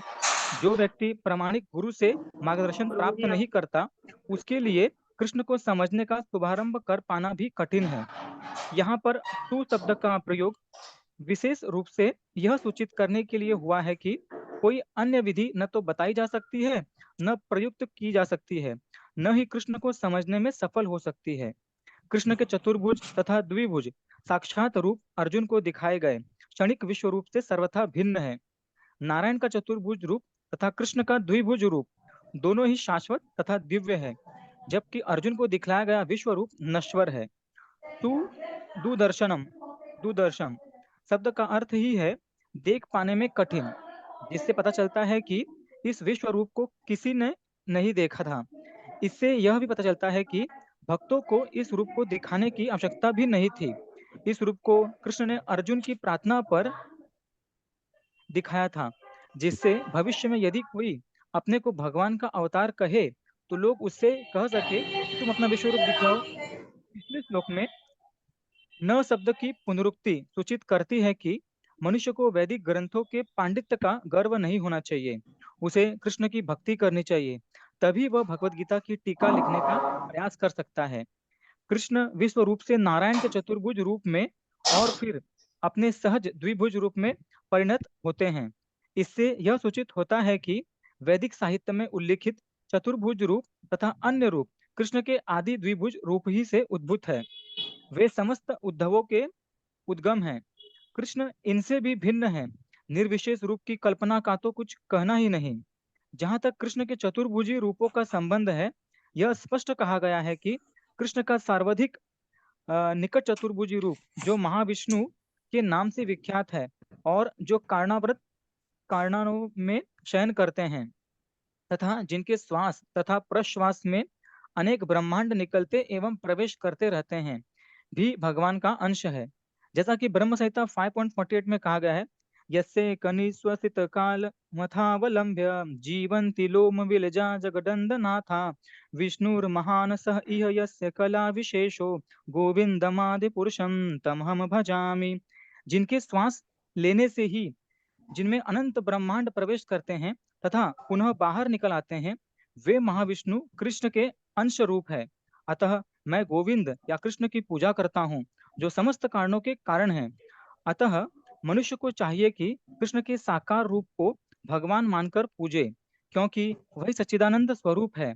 वे विष्णु के समस्त रूपों के उद्गम हैं, वे समस्त अवतारों के उद्गम हैं और आदि महापुरुष है, जैसा कि भगवत गीता में पुष्ट होता है। गोपाल तापनी उपनिषद में 1.1 निम्नलिखित कथन आया है, सच्चिदानंद रूपाय कृष्णाय कलिष्टकारिणे नमो वेदांत वेदाय गुरुवे बुद्धि साक्षिणे। मैं कृष्ण को प्रणाम करता हूँ जो सच्चिदानंद स्वरूप है। मैं उनको नमस्कार करता हूँ, क्योंकि उनको जान लेने का अर्थ है वेदों को जान लेना। अतः वे परम गुरु है। उसी प्रकरण में कहा गया है, कृष्णो वे परम दैवतम, कृष्ण भगवान है। गोपाल तापनी उपनिषद 1.3 एको वशी स्वर्गः कृष्ण इंगयः। वह कृष्ण भगवान है और पूज्य है। एकोपि संबुधा यो भाति। कृष्ण एक है, किंतु वे अनंत रूपों तथा अंश अवतारों के रूप में प्रकट होते हैं। गोपाल तापनी 1.21 ब्रह्म संहिता 5.1 का कथन है, ईश्वरः परम कृष्ण सच्चिदानंद विग्रह अनादिरादिर गोविंद सर्व कारण कारणम। भगवान तो कृष्ण है जो सच्चिदानंद स्वरूप है। उनका कोई आदि नहीं है, क्योंकि वे प्रत्येक वस्तु के आदि है। वे समस्त कारणों के कारण हैं। अन्यत्र भी कहा गया है, यत्रा वर्तीर्ण कृष्णाख्यम परम ब्रह्म नराकृति। भगवान एक व्यक्ति है, उसका नाम कृष्ण है, और वह कभी कभी इस पृथ्वी पर अवतरित होता है। इसी प्रकार श्रीमद् भागवत में भगवान के सभी प्रकार के अवतारों का वर्णन मिलता है, जिसमें कृष्ण का भी नाम है। किंतु तब यह कहा गया है कि कृष्ण ईश्वर के अवतार नहीं है, अपितु साक्षात भगवान है। एते चांस कला पुंसः कृष्णस्तु भगवान स्वयं। इसी प्रकार भगवत गीता में भगवान कहते हैं, मत्तः परम तप नान्यतः। मुझ भगवान कृष्ण के रूप में कोई श्रेष्ठ नहीं है। अन्यत्र भी कहा गया है, अहम आर्धिहि देवानाम, मैं समस्त देवताओं का उद्गम हूँ। कृष्ण से भगवत गीता ज्ञान प्राप्त करने पर अर्जुन भी इन शब्दों में इसकी पुष्टि करता है कि परम ब्रह्म परम धाम पवित्रम परम भगवान। अब मैं भली भांति समझ गया हूँ कि आप परम सत्य भगवान हैं और प्रत्येक वस्तु के आश्रय है। अतः कृष्ण ने अर्जुन को जो विश्व रूप दिखलाया वह उनका आदि रूप नहीं है। आदि रूप तो कृष्ण रूप है, हजारों हाथों तथा हजारों सिरों वाला। विश्व रूप तो उन लोगों का ध्यान आकृष्ट करने के लिए दिखलाया गया जिनका ईश्वर से तनिक भी प्रेम नहीं है। यह ईश्वर का आदि रूप नहीं है। विश्व रूप उन शुद्ध भक्तों के लिए तनिक भी आकर्षक नहीं होता जो विभिन्न दिव्य संबंधों में भगवान से प्रेम करते हैं। भगवान अपने आदि रूप कृष्ण रूप में ही प्रेम का आदान प्रदान करते हैं। अतः कृष्ण के घनिष्ठ मैत्री भाव से एक लाइन ऊपर गया शायद। कृष्ण के घनिष्ठ मैत्री भाव से संबंधित अर्जुन को यह विश्व रूप तनिक भी रुचिकर नहीं लगा, अपितु उसे भयानक लगा। कृष्ण के चिर सखा अर्जुन के पास अवश्य ही दिव्य दृष्टि रही होगी। वह भी कोई सामान्य व्यक्ति न था, इसीलिए वह विश्व रूप से मोहित नहीं हुआ। यह रूप उन लोगों को भले ही अलौकिक लगे जो अपने को सकाम कर्मों द्वारा ऊपर उठाना चाहते हैं, किंतु भक्ति में रत व्यक्तियों के लिए दो भुजा वाले कृष्ण का रूप ही अत्यंत प्रिय है। धन्यवाद। तो बहुत ही सुंदर तात्पर्य है, थोड़ा लंबा है। इसमें प्रभुपाद अलग अलग स्थानों में अलग अलग एविडेंस देते हैं, जिससे पता चलता है कि किस प्रकार से भगवान श्री कृष्ण जो है परम भगवान है, इस प्रकार से उपनिषदों से और अलग स्थानों से बताते हैं। देखिए यहाँ पे अनन्य भक्ति की बात की गई है, ठीक है। अनन्य भक्ति पे हम आएंगे, थोड़ा सा देखते हैं कि आचार्यों से अगर कुछ टीका है जो हम देख सकते हैं तो देखेंगे। एक मिनट।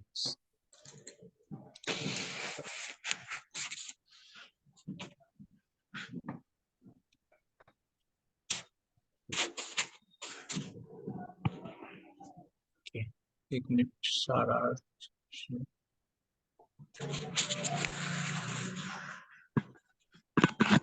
ठीक है।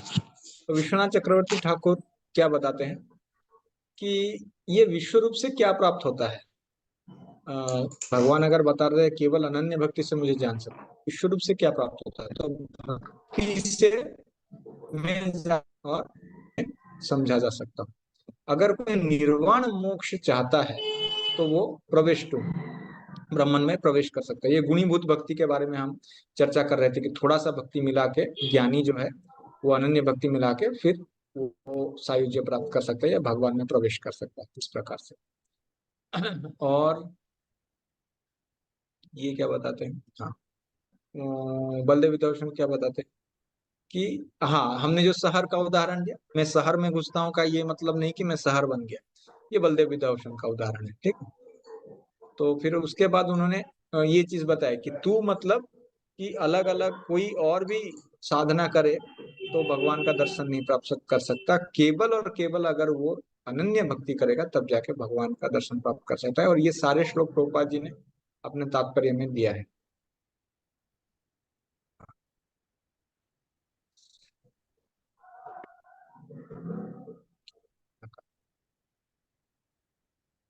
ये भगवान का द्विभुज रूप केवल शुद्ध भक्ति से जाना जा सकता है, इसलिए बहुत ही दुर्लभ है। तो ठीक है, अनन्य भक्ति में आते हैं।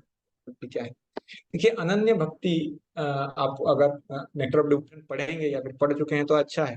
तो अन्य विलासिता शून्यम ज्ञान कर्मादि नामृतम आनुकूल्येन कृष्ण अनुशीलनम। तो कुछ गौण भक्ति के स्वरूप है और कुछ मुख्य है। तो कृष्ण अनुशीलनम है ना। तो कृष्ण प्रति अर्थम, कोई भी चीज जो भी आप सेवा करते हैं, जो भी आप श्रवण करते हैं, जो भी आप जप करते हैं, केवल और केवल कृष्ण की प्रसन्नता के लिए कर, पूजा लाभ प्रतिष्ठा के लिए नहीं। फिर मैं सेवा कर रहा हूँ क्योंकि मुझे अच्छा प्रसाद मिल रहा है, या फिर मैं सेवा कर रहा हूँ क्योंकि मुझे इससे कुछ मिलेगा, नहीं, मुझे कुछ मिले नहीं मिले, मैं केवल भगवान का प्रसन्नता के लिए सेवा करूँ। ये थोड़ा कठिन है इस प्रकार का चेतना से सेवा करना, लेकिन समझ सकते हैं। कोई अगर सोच, कभी कभी लगता है कि हम शुद्ध भक्ति कर रहे हैं, तो जितना इस चेतना के आसपास हम आ रहे हैं उतना शुद्ध भक्ति के निकटवर्ती हो रहे हैं, और जितना इस चेतना से हम दूर जा रहे हैं उतना हम इस शुद्ध भक्ति के दूर जा रहे हैं। तो यही है शुद्ध भक्ति वास्तव में, कि भगवान कृष्ण प्रीति अर्थम, जो भी हम कुछ कर रहे हैं भगवान की प्रीति के लिए कर रहे हैं, तो फिर ये शुद्ध भक्ति जो भक्ति के कार्य है उसको जब करते हैं तो ठीक है। अभी लास्ट श्लोक हम देखेंगे। वो महाविष्णु कला है भगवान श्री कृष्ण के, ये तो आपको पता है। श्री कृष्ण मत कर्म कृत मत परमो मत भक्त संग वर्जिता निर्वैर सर्वभूतेषु यशो माम इति पांडवा। सुलोचना लक्ष्मी माता जी पढ़ी।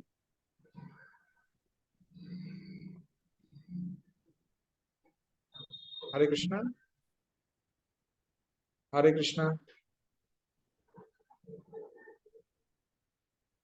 ठीक है, अनुभव माता जी आप पढ़ी। प्रभु जी वो अनम्यूट नहीं हो पा रही है सुलोचना माता जी। हाँ, वो अनम्यूट नहीं हो पा रही, अनम्यूट, उनको अनम्यूट कीजिए ना सुलोचना माता जी को। ओके, हाँ हुआ। हरे कृष्णा। आवाज नहीं आ रहा है सुलोचना माता जी का। ठीक है, कोई भी पढ़िए। मैं पढ़ूं प्रभु जी। हाँ पढ़िए।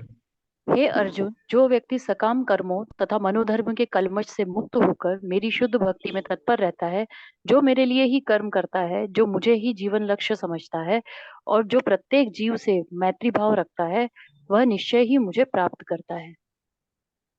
थोड़ा इसको हम चर्चा करके आगे तात्पर्य देखते हैं। ठीक है, तो कृष्ण इसमें बताते हैं कि किस प्रकार के गुण से हम कृष्ण की प्राप्ति कर सकते हैं और कैसे भक्ति करें तो भगवान की प्राप्ति कर सकते हैं। मत कर्म कर, कृष्ण के लिए कार्य कर, मत परमो, कृष्ण को परम मान लेना, निर्वैर सर्वभूतेषु, दूसरे जीवात्माओं के प्रति अपना जो एनिमिटी है, जो शत्रुता है, वो त्याग करना, संग वर्जिता, भौतिक जो आसक्ति है उसको त्याग करके हम कृष्ण की प्राप्ति कर सकते हैं। तो 5 चीज बताए यहाँ पे देखिए।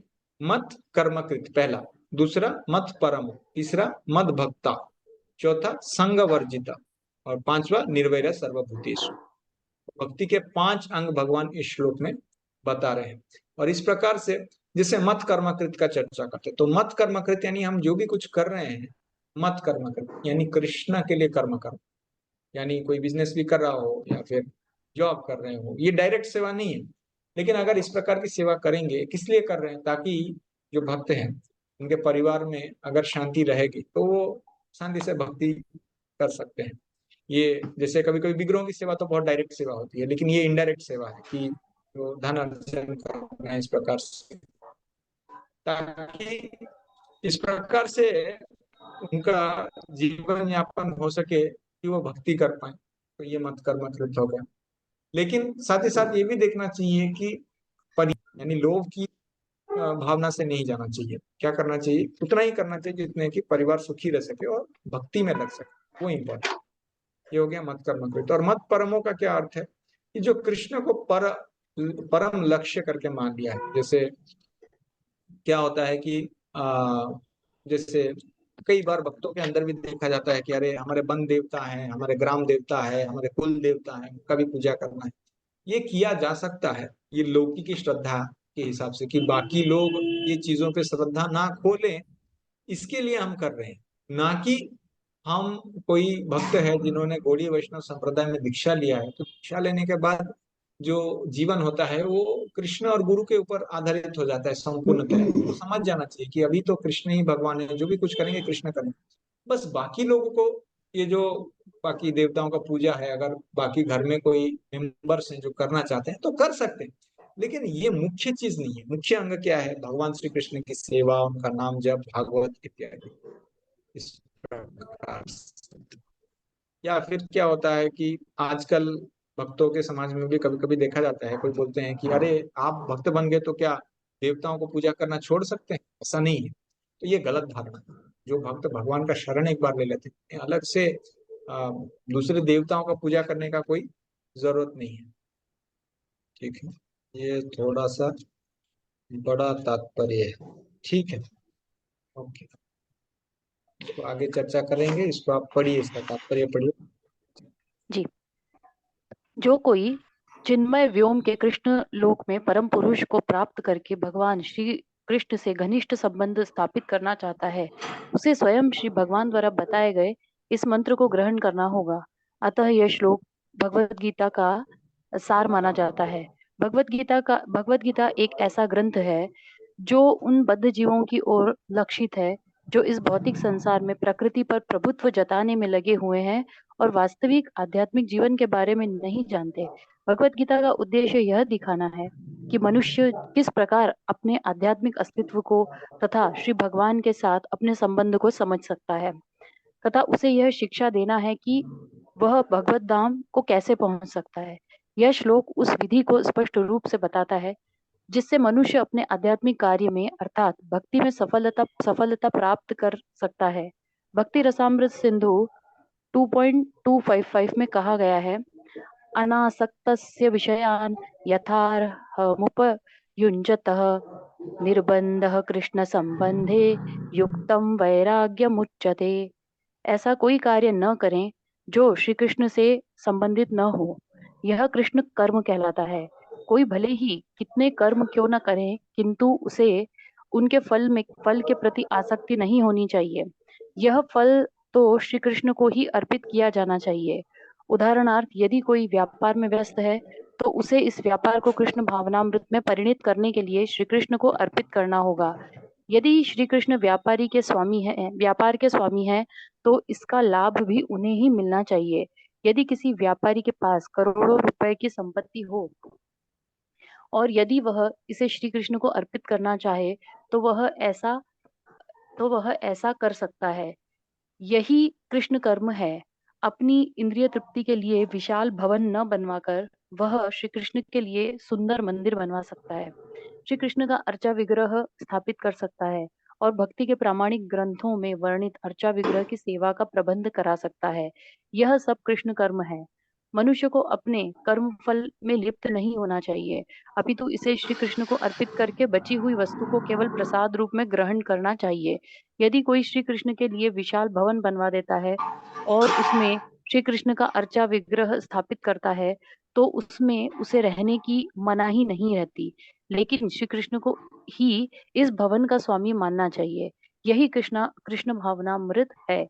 किंतु यदि कोई श्री कृष्ण के लिए मंदिर नहीं बनवा सकता तो वह कृष्ण मंदिर की सफाई में तो लग सकता है। यह भी कृष्ण कर्म है। वह बगीचे की देखभाल कर सकता है। जिसके पास थोड़ी सी भी भूमि है, जैसा कि भारत में निर्धन से निर्धन व्यक्ति के पास भी होती है, तो वह उसका उपयोग श्री कृष्ण के लिए फूल उगाने हेतु कर सकता है। वह तुलसी के वृक्ष उगा सकता है क्योंकि तुलसी दल अत्यंत महत्वपूर्ण है और भगवत गीता में श्री कृष्ण ने उनको आवश्यक बताया है। पत्रम पुष्पम फलम तोयम, श्री कृष्ण चाहते हैं कि लोग उन्हें पत्र पुष्प फल या थोड़ा जल भेंट करें और इस प्रकार की भेंट से वे प्रसन्न रहते हैं। यह पत्र विशेष रूप से तुलसी दल ही है। अतः मनुष्य को चाहिए कि वह तुलसी का पौधा लगाकर उसे सींचे। इस तरह गरीब से गरीब व्यक्ति भी अपने को कृष्ण सेवा में लगा सकता है। ये कतिपय उदाहरण है जिस तरह कृष्ण कर्म में लगा जा सकता है। मत परमः शब्द उस व्यक्ति के लिए आता है जो अपने जीवन का परम लक्ष्य भगवान श्री कृष्ण के परम धाम में उनकी संगति करना मानता है। ऐसा व्यक्ति चंद्र, सूर्य या स्वर्ग जैसे उच्चतर लोकों में अथवा इस ब्रह्मांड के उच्चतम स्थान ब्रह्मलोक तक में भी जाने का इच्छुक नहीं रहता। उसे इसकी तनिक भी इच्छा नहीं रहती। उसकी आसक्ति तो आध्यात्मिक आकाश में जाने में रहती है। आध्यात्मिक आकाश में भी वह ब्रह्म ज्योति से तादात्म्य प्राप्त करके भी संतुष्ट नहीं रहता, क्योंकि वह तो सर्वोच्च आध्यात्मिक लोक में जाना चाहता है, जिसे कृष्ण लोक या गोलोक वृंदावन कहते हैं। उसे उस लोक का पूरा ज्ञान रहता है। अतः वह अन्य किसी लोक को नहीं चाहता। जैसा कि मद भक्तः शब्द से सूचित होता है, वह भक्ति में पूर्णतया रत रहता है। विशेष रूप से वह श्रवण, कीर्तन, स्मरण, पाद सेवन, अर्चन, वंदन, दास्य, सख्य और आत्मनिवेदन भक्ति के इन 9 साधनों में लगा रहता है। मनुष्य चाहे तो इस मनुष्य चाहे तो इन 9 साधनों में रत रह सकता है, अथवा 8 में, 7 में, नहीं तो कम से कम 1 में तो रत रह सकता है। तब वह निश्चित रूप से कृतार्थ हो जाएगा। संग वर्जितः शब्द भी महत्वपूर्ण है। मनुष्य को चाहिए कि ऐसे लोगों से संबंध तोड़ ले जो श्री कृष्ण के विरोधी हैं। न केवल नास्तिक लोग श्री कृष्ण के विरुद्ध रहते हैं, अपितु वे भी हैं जो सकाम कर्मों तथा मनोधर्मों के प्रति आसक्त रहते हैं। अतः भक्ति रसामृत सिंधु 1.1.11 में शुद्ध भक्ति का वर्णन इस प्रकार हुआ है। अन्याभिलाषी भिलाषिता शून्यम ज्ञान कर्माद्यनावृतम आनुकूल्येन कृष्णानुशीलनम भक्तिरुत्तमा। इस श्लोक में श्रील रूप गोस्वामी स्पष्ट रूप से कहते हैं, यदि कोई अनन्य भक्ति करना चाहता है तो उसे समस्त प्रकार के भौतिक कल्मश से मुक्त होना चाहिए। उसे ऐसे व्यक्तियों से दूर रहना चाहिए जो सकाम कर्म तथा मनोधर्म में आसक्त हैं। ऐसी अवांछित संगति तथा भौतिक इच्छाओं के कल्मश से मुक्त होने पर भी वह कृष्ण ज्ञान का अनुशीलन कर सकता है, जिसे शुद्ध भक्ति कहते हैं। आनुकूलस्य संकल्पः प्रातिकूलस्य वर्जनम। मनुष्य को चाहिए कि अनुकूल भाव से श्री कृष्ण के विषय में सोचे और उन्हीं के लिए कर्म करे, प्रतिकूल भाव से नहीं। कंस श्री कृष्ण का शत्रु था। वह श्री कृष्ण के जन्म से ही उन्हें मारने की तरह तरह की योजनाएं बनाता रहा, किंतु असफल होने के कारण वह सदैव श्री कृष्ण का चिंतन करता रहा। इस तरह सोते जागते काम करते वह सदैव कृष्ण भावना भावित रहा, किंतु उसकी वह कृष्ण भावना अनुकूल न थी। अतः 24 घंटे श्री कृष्ण का चिंतन करते रहने पर भी वह असुर ही माना जाता रहा और अंत में श्री कृष्ण द्वारा मार डाला गया। निस्संदेह श्री कृष्ण द्वारा वध किए गए व्यक्ति को तुरंत मोक्ष मिल जाता है, किंतु शुद्ध भक्त का उद्देश्य यह नहीं है। शुद्ध भक्त तो मोक्ष की भी कामना नहीं करता, वह सर्वोच्च लोक गोलोक वृंदावन भी नहीं जाना चाहता। उसका एकमात्र उद्देश्य श्री कृष्ण की सेवा करना है, चाहे वह जहाँ भी रहे। कृष्ण भक्त प्रत्येक से मैत्री भाव रखता है, इसलिए यहाँ उसे निर्वैरः कहा गया है, अर्थात उसका कोई शत्रु नहीं होता। यह कैसे संभव है? कृष्ण भावनामृत में स्थित भक्त जानता है कि श्री कृष्ण की भक्ति ही मनुष्य को जीवन की समस्त समस्याओं से छुटकारा दिला सकती है। उसे इसका व्यक्तिगत अनुभव रहता है। फलतः वह इस प्रणाली को कृष्ण भावनामृत को मानव समाज में प्रचारित करना चाहता है। भगवत भक्तों का इतिहास साक्षी है कि ईश्वर चेतना का प्रचार करने में कई बार भक्तों को अपने जीवन को संकटों में डालना पड़ा। सबसे उपयुक्त उदाहरण जीसस क्राइस्ट का है। उन्हें अभक्तों ने सूली पर चढ़ा दिया, किंतु उन्होंने अपना जीवन कृष्ण भावनामृत के प्रसार में उत्सर्ग किया। निस्संदेह यह कहना कि वे मारे गए ठीक नहीं है। इसी प्रकार भारत में भी अनेक उदाहरण हैं, यथा प्रहलाद महाराज तथा ठाकुर हरिदास। ऐसा संकट उन्होंने क्यों उठाया? क्योंकि वे कृष्ण भावनामृत का प्रसार करना चाहते थे, और यह कठिन कार्य है। कृष्ण भावना भावित व्यक्ति जानता है कि मनुष्य श्री कृष्ण के साथ अपने संबंध को भूलने के कारण ही कष्ट भोग रहा है। अतः मानव समाज की सबसे बड़ी सेवा होगी कि अपने पड़ोसी को समस्त भौतिक समस्याओं से उबारा जाए। इस प्रकार शुद्ध भक्त श्री भगवान की सेवा में लगा रहता है। तभी हम समझ सकते हैं कि श्री कृष्ण उन लोगों पर कितने कृपालु हैं जो उनकी सेवा में लगे रहकर उनके लिए सभी प्रकार के कष्ट सहते हैं। अतः यह निश्चित है कि ऐसे लोग इस शरीर को छोड़ने के बाद परम धाम को प्राप्त होते हैं। सारांश यह है, यह कि श्री कृष्ण ने अपने क्षणभंगुर विश्व रूप के साथ साथ काल रूप को जो सब कुछ भक्षण करने वाला है, यहाँ तक कि चतुर्भुज विष्णु रूप को भी दिखलाया। इस तरह श्री कृष्ण इन समस्त स्वरूपों के उद्गम हैं। ऐसा नहीं है कि वे आदि विश्वरूप या विष्णु की ही अभिव्यक्ति है। वे समस्त रूपों के उद्गम है। विष्णु तो हजारों लाखों हैं, लेकिन भक्त के लिए श्री कृष्ण का कोई अन्य रूप उतना महत्वपूर्ण नहीं है जितना कि मूल दाभूजी श्याम सुंदर रूप। ब्रह्म संहिता में कहा गया है कि जो प्रेम या भक्ति भाव से श्री कृष्ण के श्याम सुंदर रूप के प्रति आसक्त है, वे सदैव उन्हें अपने हृदय में देख सकते हैं और कुछ भी नहीं देख सकते। अतः मनुष्य को समझ लेना चाहिए कि इस 11वें अध्याय का तात्पर्य यही है कि श्री कृष्ण का रूप ही सर्वोपरि है एवं परम सार है। इस प्रकार श्रीमद् भगवद गीता के 11वें अध्याय विराट रूप का भक्ति वेदांत तात्पर्य पूर्ण हुआ। हरे कृष्ण। हरे कृष्ण। ठीक है, बहुत लंबा तात्पर्य है, 3-4 पेज का। तो हमें कुछ अलग अलग यहाँ पे जो प्रभुपाद जी लिख रहे हैं या फिर जो शब्द का प्रयोग किया गया है वो समझना चाहिए। संग वर्जिता, मद भक्ता यानी मत परमो, हमने देखा कि किस प्रकार से वो भगवान श्री कृष्ण को परम भगवान बोल के मानते हैं। वो बाकी देवताओं का पूजा में हृदय पूर्वक श्रद्धा नहीं रखते। श्रद्धा केवल भगवान श्री कृष्ण ही सब कुछ प्रदान कर सकते हैं। जो भी कुछ मुझे चाहिए या फिर भक्ति में प्रगति करने के लिए जो भी चाहिए सकते हैं। और मत भक्त यानी भगवान का भक्त बनना चाहिए। संग वर्जित यानी जो असत संग है, असत संग त्याग, यही वैष्णव आचार। महाप्रभु कहा तो स्त्री संग एक असाधु और कृष्ण भक्त आर्य। आजकल के सोशल मीडिया में ज्यादातर तो वही देखा जाता है कि क्या कौन पे क्या चल रहा है, एक्टर एक्ट्रेस क्या चल रहा है, पॉलिटिशियन का लाइफ में क्या चल रहा है, कौन क्या कर रहा है। इस प्रकार के खबर से जितना दूर रहेंगे उतना अच्छा है। जितना चाहिए उतना वहां से लेके बाकी उसमें इतना स्पृहा नहीं दिखाना चाहिए। यहाँ पे भागवतम है, भगवत गीता है, या जो भक्त हैं जो भक्ति में प्रगति करना चाहते हैं उनका संग करना चाहिए। संग वर्जिता, निर्वैर सर्वभूतेषु, तो सारे जो जीवात्मा है उनसे हमें क्या करना चाहिए, उन्हें वैर यानी शत्रुता नहीं रखना। ये जानते हुए कि ये शरीर जो है ये थोड़े दिन के लिए रहे, उसके बाद ये चला जाए। तो यहाँ पे अनासक्त से विषय, ये जो श्लोक है इसमें युक्त वैराग्य की चर्चा की गई। तो युक्त वैराग्य में हम विषय को त्याग नहीं करते, विषय भोग की वांछा को त्याग करते हैं। जैसे हम मैटर को नहीं छोड़ते, हम वस्तु को नहीं छोड़ते, वस्तु को भोग की इच्छा। जैसे जो पत्र है या पुष्प है वो भी तो एक वस्तु है, भौतिक वस्तु है, लेकिन उसको आध्यात्मिक कैसे किया जा सकता है, उसको भगवान की सेवा में अर्पण करके उसको आध्यात्मिक किया जाता है।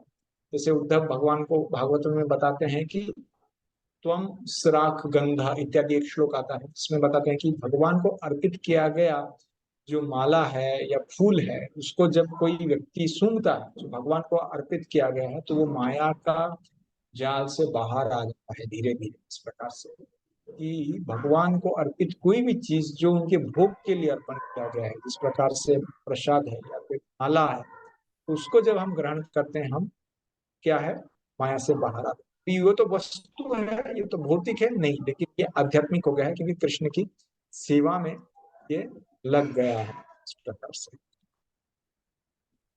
हाँ, तो कृष्ण संबंधी कोई भी चीज हो तो अपना जो भी हमारे अंदर भगवान कलाएं दिए उसको भगवान की सेवा में आप लगाएंगे, हम भगवान के चरण कमल के पास जा सकते हैं। तो प्रभुपाद जी ने यहाँ पे काफी सारे ऐसे चीजें बताई जो कि हम अपने जीवन में लागू कर सकते हैं। प्रभुपाद तो बहुत प्रैक्टिकल बताते हैं तात्पर्य कि मान लीजिए किसी के पास बहुत सारे करोड़ों रुपए है तो वो बहुत बड़ा घर बनाना चाहते हैं, लेकिन घर बनाने के बाद उसमें विग्रहों को स्थापन कर सकते हैं, उनको भोग लगा सकते हैं, अलग अलग तरह के फेस्टिवल मना सकते हैं और आसपास पड़ोस के लोगों को बुला के उसमें सम्मिलित करके उनको कृष्ण भक्ति प्रदान कर सकते हैं।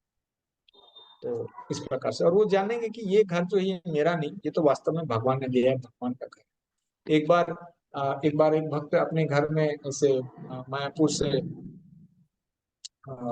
तो भ्राता है उनको बुलाया कर्मचारी, तो वो डीटी एस्टेब्लिश करने के, तो बोल रहे थे प्रभु जी वी हैव डीटी welcoming in our house, Gaurnita we want to welcome Gaurnita into our house. तो उन्होंने बोला कि नहीं गौरनीता यार, welcoming you to their house. इस प्रकार से तो ये समझना चाहिए कि ये भगवान का है। और भक्ति इतना सरल है कि कोई भी कर सकता है, चाहे निर्धन व्यक्ति हो चाहे बहुत धनी हो। पापा ने यहाँ धनी व्यक्ति का उदाहरण दिया, लेकिन निर्धन व्यक्ति हो उसके पास कुछ जमीन भी है तो उसमें फूल उगा सकते हैं या तुलसी का पेड़ पौधा लगा के भगवान तुलसी तो अर्पण कर सकता है, उससे भगवान बहुत प्रसन्न हो। मत परम ये आजकल बहुत सारे जो बाबा और इत्यादि आते हैं यूट्यूब में या इसमें, उनको मानना नहीं चाहिए, उनके व्यूज, उनके कथा को देखना नहीं चाहिए। जो अपने गुरु महाराज हैं जिनसे दीक्षा प्राप्त हो गई, या प्रभुपाद हैं, या फिर कोई वरिष्ठ वैष्णव है, उनसे सुनना चाहिए। जैसे एक बार किसी मतलब स्त्री का विवाह हो जाता है तो पति उनके लिए सब कुछ हो जाता है, उसी प्रकार से जो दीक्षा प्राप्त कर लिए उनके लिए गुरु ही सब कुछ हो जाता है। गुरु से श्रवण करना चाहिए, आध्यात्मिक रूप से, स्पिरिचुअल मास्टर से। संघ वर्जिता हमने चर्चा की, तो ये मैत्री भाव रखता है, इसलिए कृष्ण भक्त प्रत्येक से मैत्री भाव रखता है, इसलिए यहाँ पर निर्वैर्य कहा गया है, अर्थात उसका कोई शत्रु नहीं होता। ये कैसे संभव होता है? कृष्ण भावनार्थ में स्थित भक्त जानता है कि कृष्ण की भक्ति ही मनुष्य को जीवन का समस्त समस्याओं से छुटकारा दिला सकता है। तो अगर किसी के साथ वैर भी है तो कृष्ण भक्ति में लगता है और उसका ये व्यक्तिगत अनुभव रहता है, पहले तो वो दूसरे जो लोग हैं उनको इसमें जोड़ने का कोशिश करता है। यहाँ पे जीसस क्राइस्ट का उदाहरण दिया है प्रभुपाद ने, और ये जो विश्व रूप है उसको क्षण भंगुर प्रभुपाद ने क्षण भंगुर बताया। तो इस प्रकार से हम इस अध्याय का अंत में हम पहुंच चुके हैं। अभी हम क्या करेंगे कि वो जो प्रश्न उत्तर है उसको थोड़ा सा देखेंगे और चर्चा करने का कोशिश करेंगे, और कोई होते हैं जो वॉलंटियर करके ये आंसर करके ग्रुप में पोस्ट करना चाहें वो भी कर सकते हैं। एक मिनट, ठीक है, ओके। तो हम कहाँ पर थे? ये प्रश्न उत्तर, ये स्क्रीन दिख रहा है क्या सबको? जी प्रभु जी। अभी दिखे तो 9वां अध्याय हो गया था ना? हाँ, सुमंगल सका प्रभु बोलिए, सुमंगल हरे सका कृष्ण प्रभु बोलिए। हरे कृष्ण। तो जी मेरा बस एक 51 पे एक छोटा क्वेश्चन था ब्रो। हाँ बोलिए। यहाँ पे बोले कि मेरे पास तो इंग्लिश वाला है ब्रो, मैं वो पढ़ रहा हूँ। The supreme personality of God Krishna having spoken thus to Arjuna displayed his real four-arm form and at last showed his two-arm form, thus encouraging the fearful Arjuna. तो ये फोर आर्म फॉर्म को real क्यों बोला गया है? Real है यानी अभी देखिए, अभी उस प्रकार से विश्व रूप भी रियल है लेकिन क्षणभंगुर है, इस प्रकार से हम समझ सकते हैं। लेकिन ये चतुर्भुज रूप जो है वो भगवान का नित्य रूप है, उस प्रकार से देख सकते हैं। ये नित्य है तो रियल होगा उस प्रकार से। बाकी मुझे तो ऐसा शायद पूछना पड़ेगा बाकी किसी सीनियर डिवोटी से कि इंग्लिश में ऐसा क्यों लिखा है, लेकिन हिंदी मुझे जितना में समझ आप में आ लोग रहा है पढ़े कि थे ना ब्रो, हाँ उसमें भी असल हिंदी में जो पढ़े थे उसमें भी असल ऐसा लिखा है, असल चार भुजा रूप ऐसा चतुर्भुज। हाँ, क्योंकि नित्य है। ठीक है, मैं वंशीधर को उससे पूछता हूँ अगर वो भी बता दें। ठीक, ओके, अभी के लिए तो मुझे ऐसा समझ में। और कुछ है किसी का प्रश्न या फिर हम जाएं इसमें? हरे कृष्णा प्रभु जी। हाँ, प्रभु हरे जी, कृष्ण माता जी। सौम्य रूप कौन सा होता है? द्विभुज रूप जो भगवान श्री कृष्ण जिस रूप में युद्ध में आए थे वो सौम्य रूप है। जिस रूप में अर्जुन के सामने युद्ध करते हुए प्रकट हुए थे, ये चैरियटर के रूप में, का रथ चालक के रूप में प्रकट हुए थे जिस रूप में, वही रूप सौम्य रूप है। जिसमें भगवान का दो भुज है, वो एक भुज में एक लकड़ी पकड़े हुए है और दूसरे भुज में वो अश्वों का या फिर वो घोड़ाओं का जो रस्सी रहता है उसको पकड़े हुए हैं, वो सौम्य रूप है। ठीक है, ठीक है प्रभु। और किसी का कोई प्रश्न? हरे कृष्णा प्रभु जी। हरे कृष्णा, बोलिए माता जी। प्रभु जी, वहामी अहम का जो है उसका हिंदी में क्या अर्थ होगा? वहामी अहम यानी मैं वहन करता हूँ। वहामी अहम मैं मैं वहन वहन, करता वो हूँ। हाँ वहां पे देखिए ना, वो जो श्लोक है उसका तात्पर्य में देखेंगे तो वो समझ में है। ठीक है, और क्या है प्रश्न किसी का? हाँ, हरे कृष्णा। सभी भक्तों से निवेदन है कृपया ये चीज ध्यान दीजिए, मैं भूल जाऊंगा बताने के लिए। पिछली बार कोई माता जी बोल रहे थे एग्जाम के डेट्स क्या है और वैसा, तो मैंने नरसिंह अवतार प्रभु से बात किया है। तो ये अगला हफ्ते को हमारा खत्म हो जाएगा, 10th को कंप्लीट हो जाएगा। तो 10th को कंप्लीट होने के बाद 17 तारीख को क्लोज्ड बुक एग्जाम है। ठीक है, और वही दिन को आप आपका ओपन बुक भी सबमिट कर सकते हैं, 17 तारीख। तो कोई भक्त बोलेंगे अरे उस दिन मैं बाहर जा रहा हूँ या फिर कुछ कार्य है, तो वीवीआरबी में प्रबंधन है कि आप कभी भी आके एग्जाम दे सकते हैं, उससे पहले दे सकते हैं, उसके बाद में भी दे सकते हैं, आपके सुविधा के हिसाब से, अगर 17 तारीख को आप नहीं दे पा रहे हैं तो। ठीक है, बोलिए रीता साहू माता जी, क्या प्रश्न है? हरे कृष्ण प्रभु जी। हरे कृष्णा। प्रभु जी, ये ओपन बुक का जो थोड़ा आंसर अलग से वीडियो बना के देते तो जरा ज्यादा अच्छा होता हम लोग को लिखने में। ठीक है, वो मैं प्रशांत पुर से देखता हूँ क्या कर सकते हैं। मैं कुछ जनरल बताता हूँ किस प्रकार से उसको कर सकते हैं, और कुछ है तो मैं बताता हूँ, तो ठीक है। प्रभु जी, जितने भी एग्जाम हुए उसमें क्या अभी में एक का ही हम लोग को नंबर मिला है मार्कशीट का, वह किसी यस का प्रभु जी। ये कौन प्रशांत प्रभु बता रहे क्या? हाँ प्रभु जी। हाँ हाँ, बोलिए। प्रभु जी वो एक्चुअली कैसे है ना, ईशोपनिषद का हमारा टेस्ट हुआ था। ईशोपनिषद का अभी ओपन बुक क्लोज बुक के जो ओपन बुक के जो आंसर्स है ना, वो प्रभु जी के साथ वो प्रभु जी के पास करेक्शन के लिए है। फिर उसके बाद ओपन बुक का भगवत गीता का मॉड्यूल 1 का क्लोज बुक का करेक्शन हो चुका है, उसके आंसर उसके मार्कशीट आ चुके हैं। ओपन बुक का भी आना बाकी है। सो दे आर अच्छा, still that is in correcting in process. तो ये ओके। ना थोड़ा सा टाइम ले रहे हैं। बीच में बुक डिस्ट्रीब्यूशन था, फिर प्रभु जी मायापुर जी गए थे जी। टीचिंग के लिए, तो थोड़ा सा वो आगे पीछे हो रहा है। We will I will check with Prabhu ji. मैंने लास्ट टाइम ही लास्ट टू लास्ट वीक ही मैंने जिस दिन वो रिकॉर्डिंग्स का बात हो रहा था तभी मैंने डिस्कस किया था विद्याश्रम में। सो दे वर टेलिंग कि we will let you know. हमें भी प्रभु जी से आगे पूछने हैं और हम बताएंगे, like that they were telling. ठीक है। हाँ, सुमंगल से प्रभु और कोई प्रश्न है? नहीं ब्रो, इस पे ही मुझे बोलना था। ये ओपन बुक और श्लोका का रिजल्ट ही नहीं आ रहा ब्रो। वो पता ही नहीं ओ चलता है अच्छा ठीक अच्छा। से दे रहे लिख रहे हैं कि नहीं लिख रहे, पता ही नहीं चल रहा। नहीं नहीं, हमें भी पूरा, जब तक हमने संपूर्ण हमने कंप्लीट किया भक्ति शास्त्री, उसके बाद ही हमारा रिजल्ट आया। एक एक करके नहीं आया, हमने एक एक मॉड्यूल कंप्लीट किया, एक एक एग्जाम दिए, और अंत में रिजल्ट आया। तो थोड़ा हरे कृष्ण पेशेंस प्रभु जी। रहेगा। श्लोक का कब है? श्लोक का टेस्ट कब है? श्लोका टेस्ट उसके अगले हफ्ते में रहेगा, 17 को रहेगा आपका क्लोज्ड बुक, और अगला हफ्ता रहेगा श्लोका टेस्ट, और उसके अगले हफ्ते आपका अगला जो भगवत गीता का 3rd मॉड्यूल है वो स्टार्ट हो जाएगा। अच्छा। हरे कृष्णा प्रभु जी। हाँ, हरे कृष्ण। प्रभु जी, आश्रय महामिलन है 17 तारीख को छतरपुर में। तो क्या हम बोल रहे हैं माता लोग जी? आश्रय महामिलन जो होता है प्रभु जी, सारे मंदिर के और सारे सेंटर के आते हैं आश्रय के भक्त। नहीं नहीं, क्योंकि आप कीजिए। जो देखिए, डिवोटीज है। सभी वक्त ये समझ लीजिए कि अगर 17 तारीख को कोई क्लोज बुक नहीं दे पा रहे हैं, तो बीबीआरबी में सैटरडे संडे हो या अलग समय में आप आके दे के जा सकते हैं, उसका प्रबंध है। आप अगर उस दिन नहीं आ पा रहे हैं तो ये मतलब नहीं कि आपका एग्जाम छूट जाएगा, आप आके दे सकते हैं, ठीक है। वो माता जी तो दिल्ली में रहते हैं, ये तो ऑनलाइन देते हैं ना। हाँ, ऑनलाइन के चलेगा, ऑनलाइन दे लिए, सकते, ऑनलाइन दे सकते हैं, कोई प्रॉब्लम नहीं। प्रभु जी, ऑनलाइन श्लोका तो बाद में दे सकते हैं।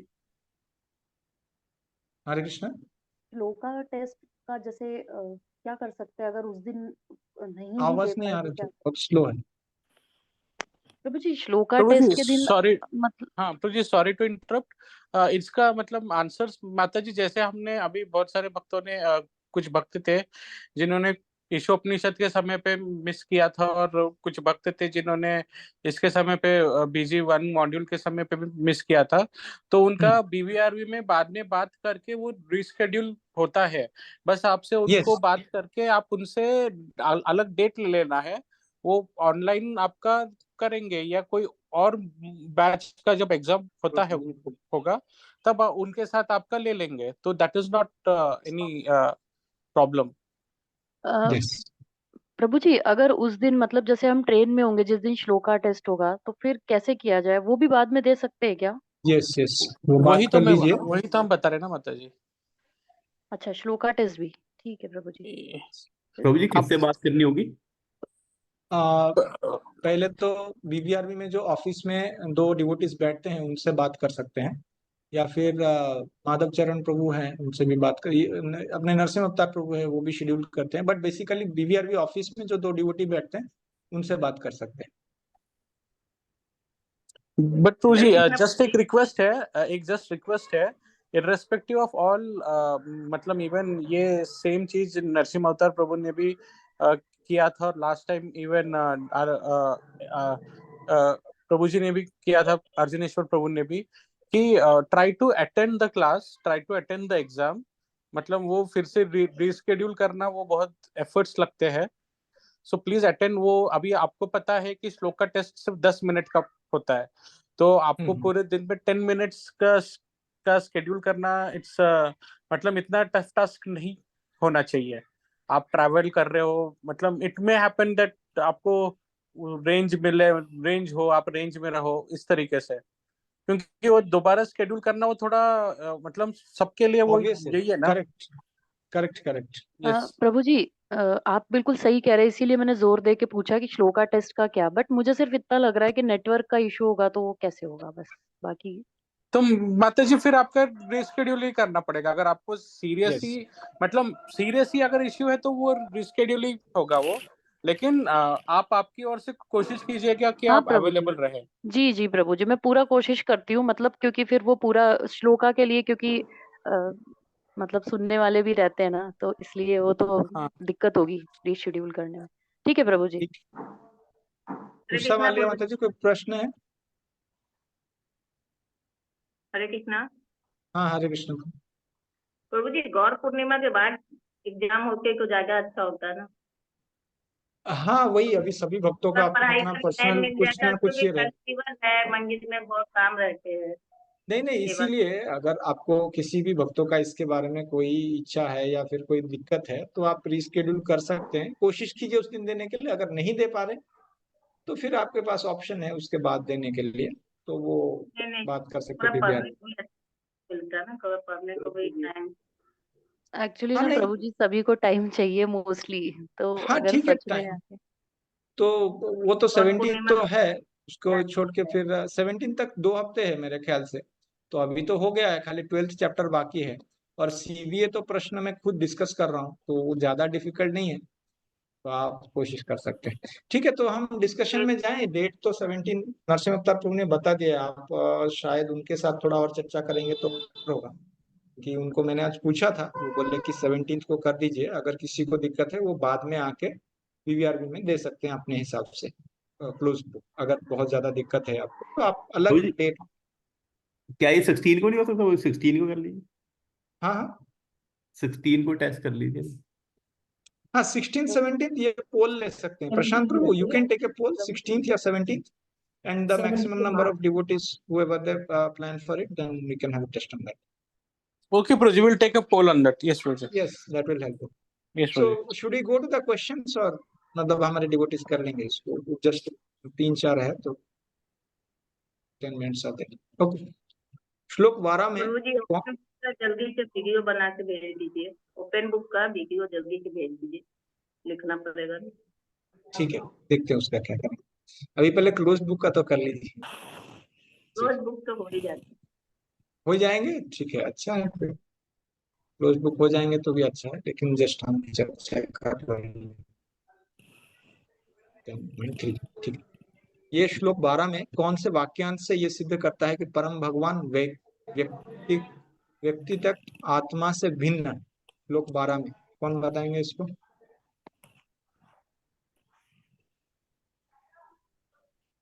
हरे कृष्णा। 10वां अध्याय का 12वां श्लोक।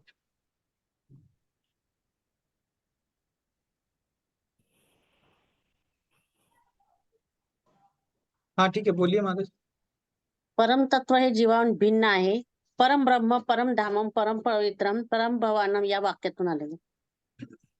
नहीं, ये परम भगवान वैयक्तिक आत्मा से भिन्न है। कौन सा शब्द से, कौन सा वाक्यांश से ये सिद्ध होता है?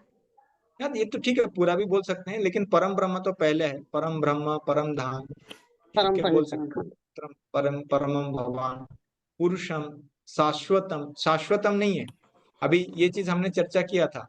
शाश्वत आत्मा भी शाश्वत है ना? तो वो शाश्वत ये अलग नहीं है कि नहीं? ठीक है, और कौन? उषा वाले माता जी, ठीक है, बताइए इसका उत्तर क्या हो।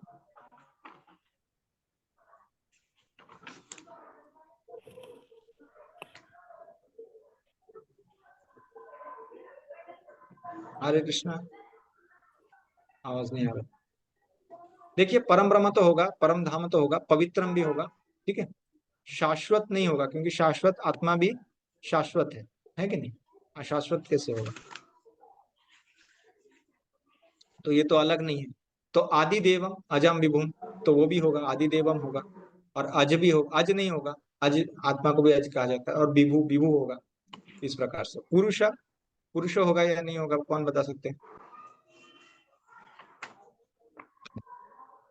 पुरुष होगा, क्योंकि जीवात्मा पुरुष नहीं, प्रकृति, हम चर्चा किया था। ठीक, दो तीन चीज सिमिलर है, वो नहीं। ज्ञान दिव्य न वो।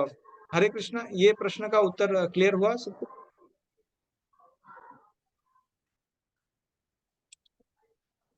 हरे कृष्णा। हाँ सर, रिपीट करिए कीजिए, आंसर रिपीट कीजिए प्रभु जी।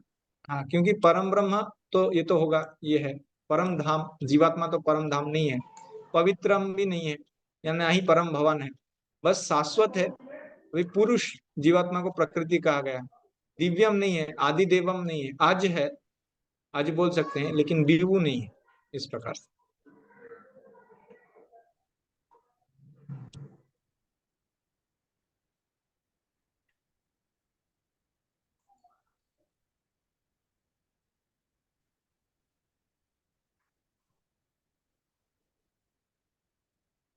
हरे कृष्ण। तो अगला प्रश्न, ज्ञान दीपेन वो एवं एकांशिन स्थितो जगत वाक्यांश का परिभाषित कीजिए। ये तो डायरेक्ट आप प्रश्न से आपको 11वां,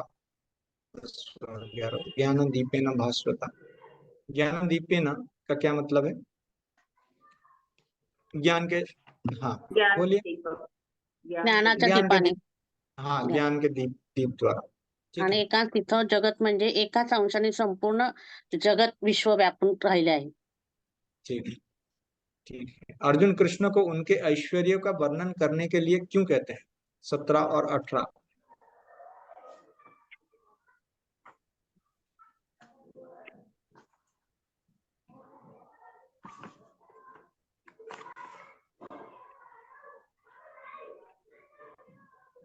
सत्रह, कौन बताएंगे?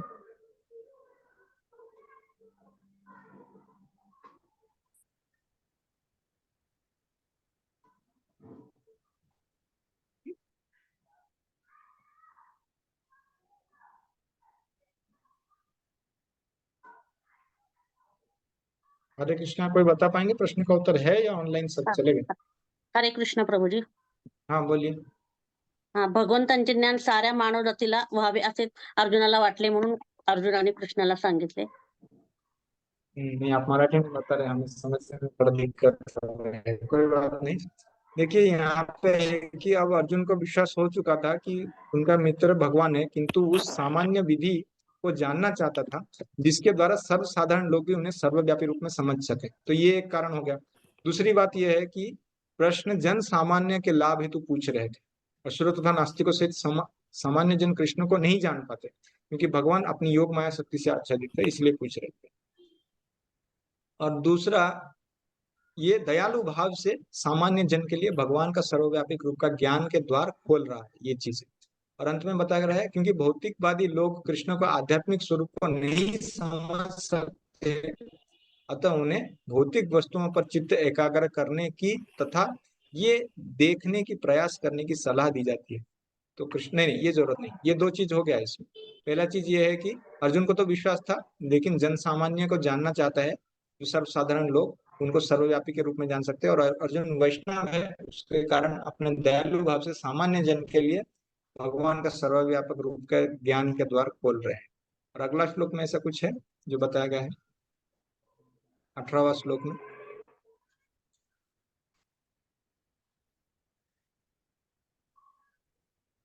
हाँ, इसमें तो कुछ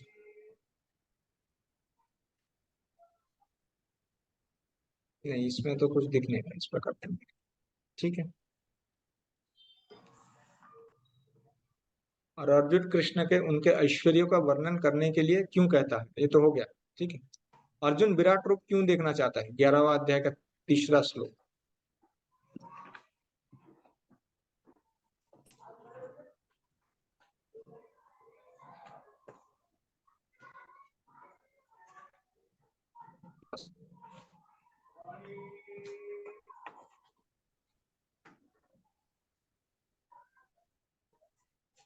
यहाँ पे पर्पट नहीं है कि आप इस दृश्य जगत में किस प्रकार से प्रविष्ट हुए हैं।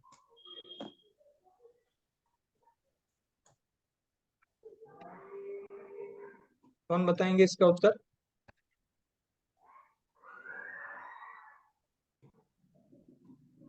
हाँ, परमेश्वरी माता जी बताएं। भावी काळातील ज्या लोकांना श्रीकृष्ण हे साधारण मनुष्य आहेत असे वाटेल त्या लोकांची खात्री पटण्याकरता अर्जुन श्रीकृष्णाचे विराट रूप पाहण्याचे हे करतो. क्योंकि साधारण लोग ये सोचते हैं कि भगवान का विराट रूप दिखाने के लिए इस प्रकार से वो बोलते हैं।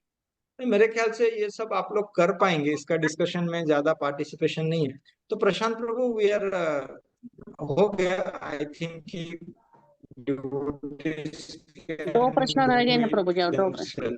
इसमें ज्यादा मुश्किल नहीं है। आज नंग रानी जशोदा माता नहीं है. ठीक है। कालोस्मी लोको क्षयकृत तथा निमित्त मात्रम भव शब्द साजिन को परिभाषित कीजिए। तो ये तो डायरेक्ट आपको मिल जाएगा यहाँ से। विराट रूप चौथा 26 और रह जिस गया प्रकार प्रभु जी. विराट हाँ रूप ये भगवान के अन्य रूपों से किस प्रकार भिन्न है? हाँ जिस प्रकार भिन्न है. प्रकृति माया प्रकट अप्रकट होता है उसी तरह कृष्ण का ये विश्व रूप प्रकट तथा अप्रकट होता है। ये कृष्ण के अन्य रूपों के भांति वैकुंठ में नित्य नहीं रहता। ये जहां तक भक्त की बात है वो विश्व रूप देखने के लिए नहीं। ये 2 लाइन हो गया नहीं। हाँ ये यहाँ पे लिख सकते हैं अर्जुन कृष्ण का विश्व रूप दर्शन है जो दिव्य होकर भी दृश्य जगत के लाभार्थ प्रकट होता है, फलतः वो प्रकृति के अस्थायी काल द्वारा प्रभावित है। ये 3 लाइन लिख सकते हैं।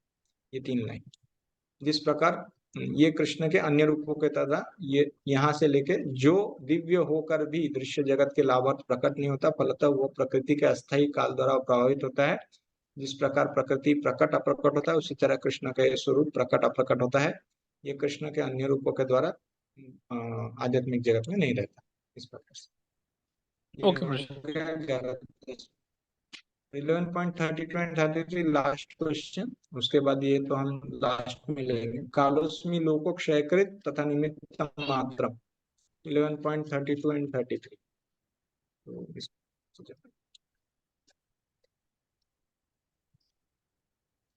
हाँ कालोस्मी लोको क्षयकृत प्रवृद्ध हो, क्या बोल रहे हैं भगवान? समस्त जगतों को विनष्ट करने वाला काल, ये हो गया कालोस्मी लोको क्षयकृत तथा निमित्त मात्रम भव सभ्य साचिन। निमित्त मात्रम भव सभ्य साचिन उधर ही लिखा गया तात्पर्य में। तो तुम युद्ध केवल निमित्त मात्र बन के हे सभ्य साची यानी हे अर्जुन जो दुई सभ्य साची तुम केवल निमित्त बन के युद्ध करो। निमित्त मात्रम भव सभ्य साची। निमित्त मात्रम क्या लिखा है? निमित्त मात्रम लिखा है। निमित्त मात्रम भव, आप केवल निमित्त बनो। इस प्रकार से ये भी हो गया। तो 12वां अध्याय का जो प्रश्नोत्तर है वो 12वां अध्याय होने के बाद 2 प्रश्नों का उत्तर कर लेंगे। ठीक है ठीक है। हरे मुझे कृष्णा लगता है प्रभु कि जी, हरे कृष्णा प्रभु जी. हाँ हाँ 26वां का जरा 26वां का मला पैराग्राफ बताओ ना. 11.5 का वो श्री कृष्ण का भगवान विराट रूप के अन्य कौन रूपों सा से. विराट रूप 11 भगवान के अन्य रूपों से. पहला लाइन हाँ छोड़ के पहला लाइन छोड़ दीजिए पैराग्राफ का। जिस एक प्रकार मिनट. करके वो चालू होता है सेकंड लाइन से, जिस प्रकार वो सेकंड लाइन से चालू होता है तात्पर्य में सेकंड लाइन से चालू होता है 11.5 अध्याय 10 पे आ गए।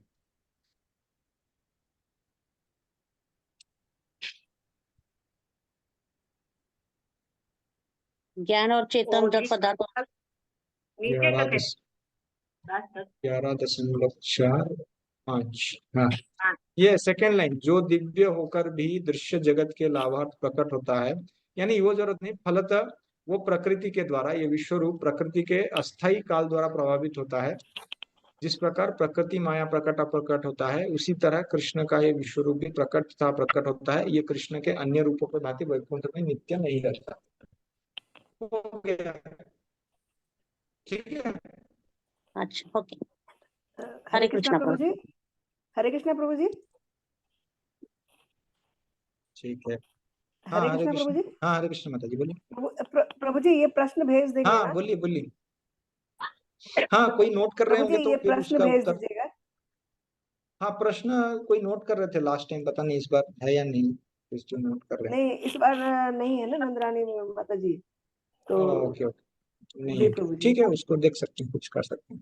हाँ ठीक तो है, इसको तो कर हम दीजिए। यहीं पे विराम देते हैं आज का कक्षा का। ठीक है, जी ओके सबका प्रभु जी। बहुत बहुत धन्यवाद। ग्रंथराज श्रीमद् भगवद गीता की जय, श्रील प्रभुपाद की जय, अमित पुरी वैष्णव वृंद की जय। हरे कृष्ण।